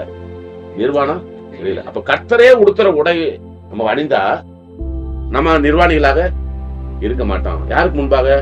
கர்த்தருக்கு முன்பாக. அப்ப அவங்க அந்த தோல் உடைகளை கொடுத்தாருன்னு இருக்கு. அந்த தோல் உடை தான் நீங்க ரட்சிக்கப்பட்ட உடனே, ஞானஸ்நானம் பெற்ற உடனே உங்களுக்கு கொடுப்பாரு ஆண்டவர். அது உங்க கண்ணுக்கு இப்ப தெரியாது. அது உங்களுடைய ஆவி மனிதனுக்கு ஆண்டவர் கொடுக்கிற அந்த உடை. அந்த உடைக்கு பேரு ரட்சிப்பின் வஸ்திரம், ரட்சிப்பின் உடை. அந்த உடையை பார்க்கும்போது நீங்க நிர்வாணிகளாக ஆண்டவர் நிக்க முடியும். ஓடி ஒளிய வேண்டியதில்லை. இப்ப என்ன செஞ்சான்? ஓடி பெரிய மரத்துக்கு பின்னாடி ஒளிஞ்சான். மரம்ங்கிறது அதை விட பெரிய சுயம். ஆனா கர்த்தருடைய கண்களுக்கு அந்த மரத்தை ஊடுருவி அவனுடைய நிர்வாணத்தை பார்க்க முடிஞ்சிச்சு. மனுஷன் முகத்தை பார்க்கிறான், கர்த்தரோ இருதயத்தை பார்க்கிறாரு. இத நிறைய பேர் என்ன நினைக்கிறாங்கன்னா, மனுஷன் முகத்தை பார்ப்பான், என்னைய கெட்டவன் சொல்லிடுவான், நல்லவன் சொல்லிடுவான். ஆனா கர்த்தரோ இதயத்தை பார்ப்பாரு. கர்த்தர் இதயத்தை பார்க்கறது நமக்கு பயம் உண்டாங்க. கர்த்தர் நம்முடைய இதயத்தை பார்த்தா நம்மகிட்ட இருக்கிற பாவங்களை பூரா வெளியே எடுத்து வீசிடுவார்.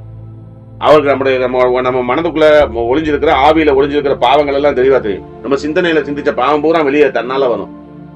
பயம்தான் வரணும். சொல்லுவாங்க, கர்த்தர் இதயத்தை பாக்குறாரு. ஆண்டவர் இதயத்தை தானப்பா பாக்குறாரு அப்படின்னு. ஆண்டவர் இதயத்தை பார்த்தாருன்னு தொலைஞ்ச நீ. ஆண்டவர் இதயத்தை பாக்குறவர் தான். ஆனா ஆண்டவர் இதயத்தை பார்த்து உனக்கு நீ இப்படித்தான் காட்டினாருன்னு வச்சுக்க, தொலைஞ்சோம் நம்ம. ஐயோ இவ்வளவு பாவியானா அப்படின்னு தான் உணர முடியுமே ஒழிய கர்த்தர் இதயத்தை பார்த்தாருப்பா ஓ சூப்பர் அப்படின்லாம் சொல்ல முடியாது. அதனால கர்த்தர் நம்முடைய இதயத்தை எப்பவுமே பார்க்கணும்னு ஆசைப்படணும். ஆண்டவரே, அதனாலதான் தாவீது ராஜா சொல்றான், கர்த்தாவே என் இருதயத்தை ஆராய்ந்து என் சிந்தனைகளை அறிந்து கொள்ளும், உம்மை வேதனைப்படுத்தும் வழி என்னிடத்தில் உண்டோ என்று பார்த்து செம்மையான வழியில நடத்தும் நான் வேண்டிக்கிறேன். என்ன சொல்றான்? கர்த்தாவே என் இருதயத்தை ஆராய்ந்து என்னை அறிந்து கொள்ளும், உம்மை வேதனைப்படுத்துகிற வழி என்னிடத்தில் உண்டோ என்று பார்த்து செம்மையான பாதையில நடத்தும். ஆண்டவனுடைய இதயத்தை பார்க்க கூடாதுன்னு இல்லை, ஆண்டவர் பார்க்கணும். பார்த்தாதான் நமக்குள்ள இருக்கிறது எல்லாமே வெளியே வரும். ஆண்டவர் நம்முடைய இதயத்தை எப்படி பார்ப்பாரு? வேத வசனத்துக்கு மூலமா தான் கொடுத்து பார்ப்பாரு. இப்ப நான் உங்களுக்கு அதனால விளக்கங்களை சொல்லுவேன், வெறுமனே சும்மா சும்மா சொல்லிட்டு போக மாட்டேன். ஒரு விளக்கமும் சொல்லும் போது நீங்க கற்றுக்கொள்வீங்க. சரியா? இப்ப இது வரைக்கும் நீங்க நான் பேசினதை உங்களுக்கு தெளிவா புரிஞ்சிருக்கும்னு நினைக்கிறேன். இனிமே டைரக்டா நம்ம பாயிண்ட்டுக்கு போயிடணும். மொத்தம் 7 படிகள் இருக்கு. அடுத்து நம்ம உட்காரும் போது முதலாவது படியில இருந்து நம்ம ஸ்டார்ட் பண்ண போறோம். அந்த முதலாவது படி என்னதுன்னா, நான் உங்களுக்கு சொல்லுவேன். முதலாவது படியை உங்களுக்கு சொல்லுவேன். அந்த முதலாவது படி உங்களுடைய பாரம்பரிய, உங்களுடைய பழைய வாழ்க்கைய தோண்டி ஆராய்கிறதா. நீங்க செய்த பழைய விக்கிரகங்களுக்கு வணங்கினது, உங்களுடைய பழைய ஆசை, உங்க நம்பிக்கை, மத நம்பிக்கை, இறை நம்பிக்கை, இதெல்லாம் உங்க அப்பா அம்மா காலத்துல எப்படி இருந்துச்சு? உங்களுடைய குலதெய்வ வழிபாடு என்ன? நீங்க யாரெல்லாம் உங்க அப்பாவை குலதெய்வங்களை எப்படி கும்பிட்டாங்க? அந்த குலதெய்வங்களுடைய காரியங்கள் உங்களை எப்படி பாதிக்குது? இதை பற்றிலாம் உங்களுக்கு அதை சொல்லி தருவோம். சரியா? அது இந்த முதலாவது படி ஆரம்பிக்கும் போது இப்படி ஆரம்பிக்கும். நீங்க எல்லாரும் அதுக்கு நீங்க ஆயத்தமா இருக்கணும். கர்த்தர் ஆசீர்வதிப்பார். ஆமென். நான் ஜெபம் பண்ணி முடிக்கிறேன். இரக்கத்தின் தகப்பனே உம்மை ஸ்தோத்திரிக்கிறேன். இந்த 2வது பகுதியிலே ஆத்துமாக்களை ஆதாயம் செய்து ஆத்துமாக்களை சீஷர்களாக்குகிற முயற்சியிலே சிறைப்பட்டவர்களை விடுதலையாக்க, சீஷர்களாக்க அவர்களுக்கு கொடுக்கப்படுகிற இந்த முன்னுரை, இது உம்மிடத்திலிருந்து வந்ததுக்காக ஸ்தோத்திரம். நீர் இவர்களை பேணி பாதுகாக்கிறீர். இவர்களுக்கு அக்கறையோடு இந்த காரியங்களை சொல்லித்தர விரும்புகிறீர். ஆகவே இவர்கள் இதை அக்கறையோடு கற்றுக்கொண்டு புத்தி கூர்மையோடு நடந்து கொண்டு தங்களை முழுவதுமாய் 100% கர்த்தருக்கென்று தங்களை அர்ப்பணிக்க இன்றிலிருந்தே நீர் முயற்சி எடுக்க வேண்டுகிறேன். பரிசுத்த ஆவியானவரே, இந்த 6 பேரோடு பிள்ளைகளோடு நீ நிற்பீராக. உங்கள் ஒவ்வொருவரையும் கர்த்தர் தனித்தனியாய் என்கவுண்டர் பண்ண வேண்டும் என்று உன்னத்துல கெஞ்சி கேட்கிறேன். அவருடைய இருதயங்களை திறக்க செய்யும். அவருடைய மனதில் இருக்கிற எல்லா விதமான குழப்பங்களையும், மனமயக்கங்களையும், மாயைகளையும் விலக்கி போடுகிறாங்க. உடல் ரீதியான, ஆவிக்குரிய ரீதியான எந்த பாதிப்புகளையும் உடைய பிள்ளைகளுக்கு நீ உண்டாக்காதபடி நீ வேலி அடைக்க வேண்டும் என்று உடத்துல கெஞ்சி கேட்டு ஜெபிக்கிறேன். பணிவிடை ஆவிகளை அனுப்பித்தாரும் அவர்கள் ஒத்தாசையா இருக்கட்டும். இதுல எனக்கு உதவியாய் பக்கபலமாய் இருக்கிற ஒவ்வொருவரையும் நீர் உம்முடைய பிரசன்னத்தினாலும் உம்முடைய நிழலினாலும் காத்துக்கொள்ள வேண்டுகிறேன். தொடர்ந்து இந்த காரியங்களை கற்றுக்கொண்டு இந்த உலகத்திலே வெளிச்சங்களாய் பிரகாசிக்கத்தக்கதான கிரியைகளை நீ செய்வீராக. இவர்களின் அதிகாரத்திலிருந்து ஒளியின் ராஜ்யத்துக்குள்ள இவர்களை பிடித்து இழுக்க நீ எடுக்கிற முயற்சிகளை நான் அறிவேன். அதற்கு உங்களுடைய அடிமையாகிய என்னை, உங்களுடைய ஊழியக்காரனாகிய என்னை நீர் பயன்படுத்தி என்னுடைய நாவை பயன்படுத்தி வருவதற்காக ஸ்தோத்திரம். இம்மட்டும் எனக்கு உதவி செய்தீர், இனிமேலும் உதவி செய்வீர். உங்களுடைய பிள்ளைகள் வருங்காலத்திலே கர்த்தருடைய ஆலயத்திலே தூண்களாய் நிற்கப் போகிறார்கள். என்னுடைய ராஜ்யத்தை எழுப்பி கட்டுகிற நெகேமியாக்களாய், லங்கங்களை கட்டுகிற நெகேமியாக்களாய், வேத பிரமாணத்தை போதிக்கிற எஸ்ராக்களாய் நீர் மாற்றப் போகிறீர். அகில உலகமெங்கும் பயணம் செய்து கர்த்தருடைய சுவிசேஷத்தை பிரசித்தம் பண்ண போகிற பவுலாய் உங்களை மாற்றுவீராக. எல்லா துதிகன மகமே நீரை எடுத்துக்கொள்வோம். நமக்கு நாங்கள் செலுத்துகிறோம். மீதியான காரியங்களை எல்லாம் நீர் பொறுப்படுத்தி ஏற்ற நேரத்தில் எல்லாவற்றையும் தெரிய செய்யும். இயேசு கிறிஸ்துவின் நாமத்தில் வேண்டுகிறோம் நல்ல பிதாவே.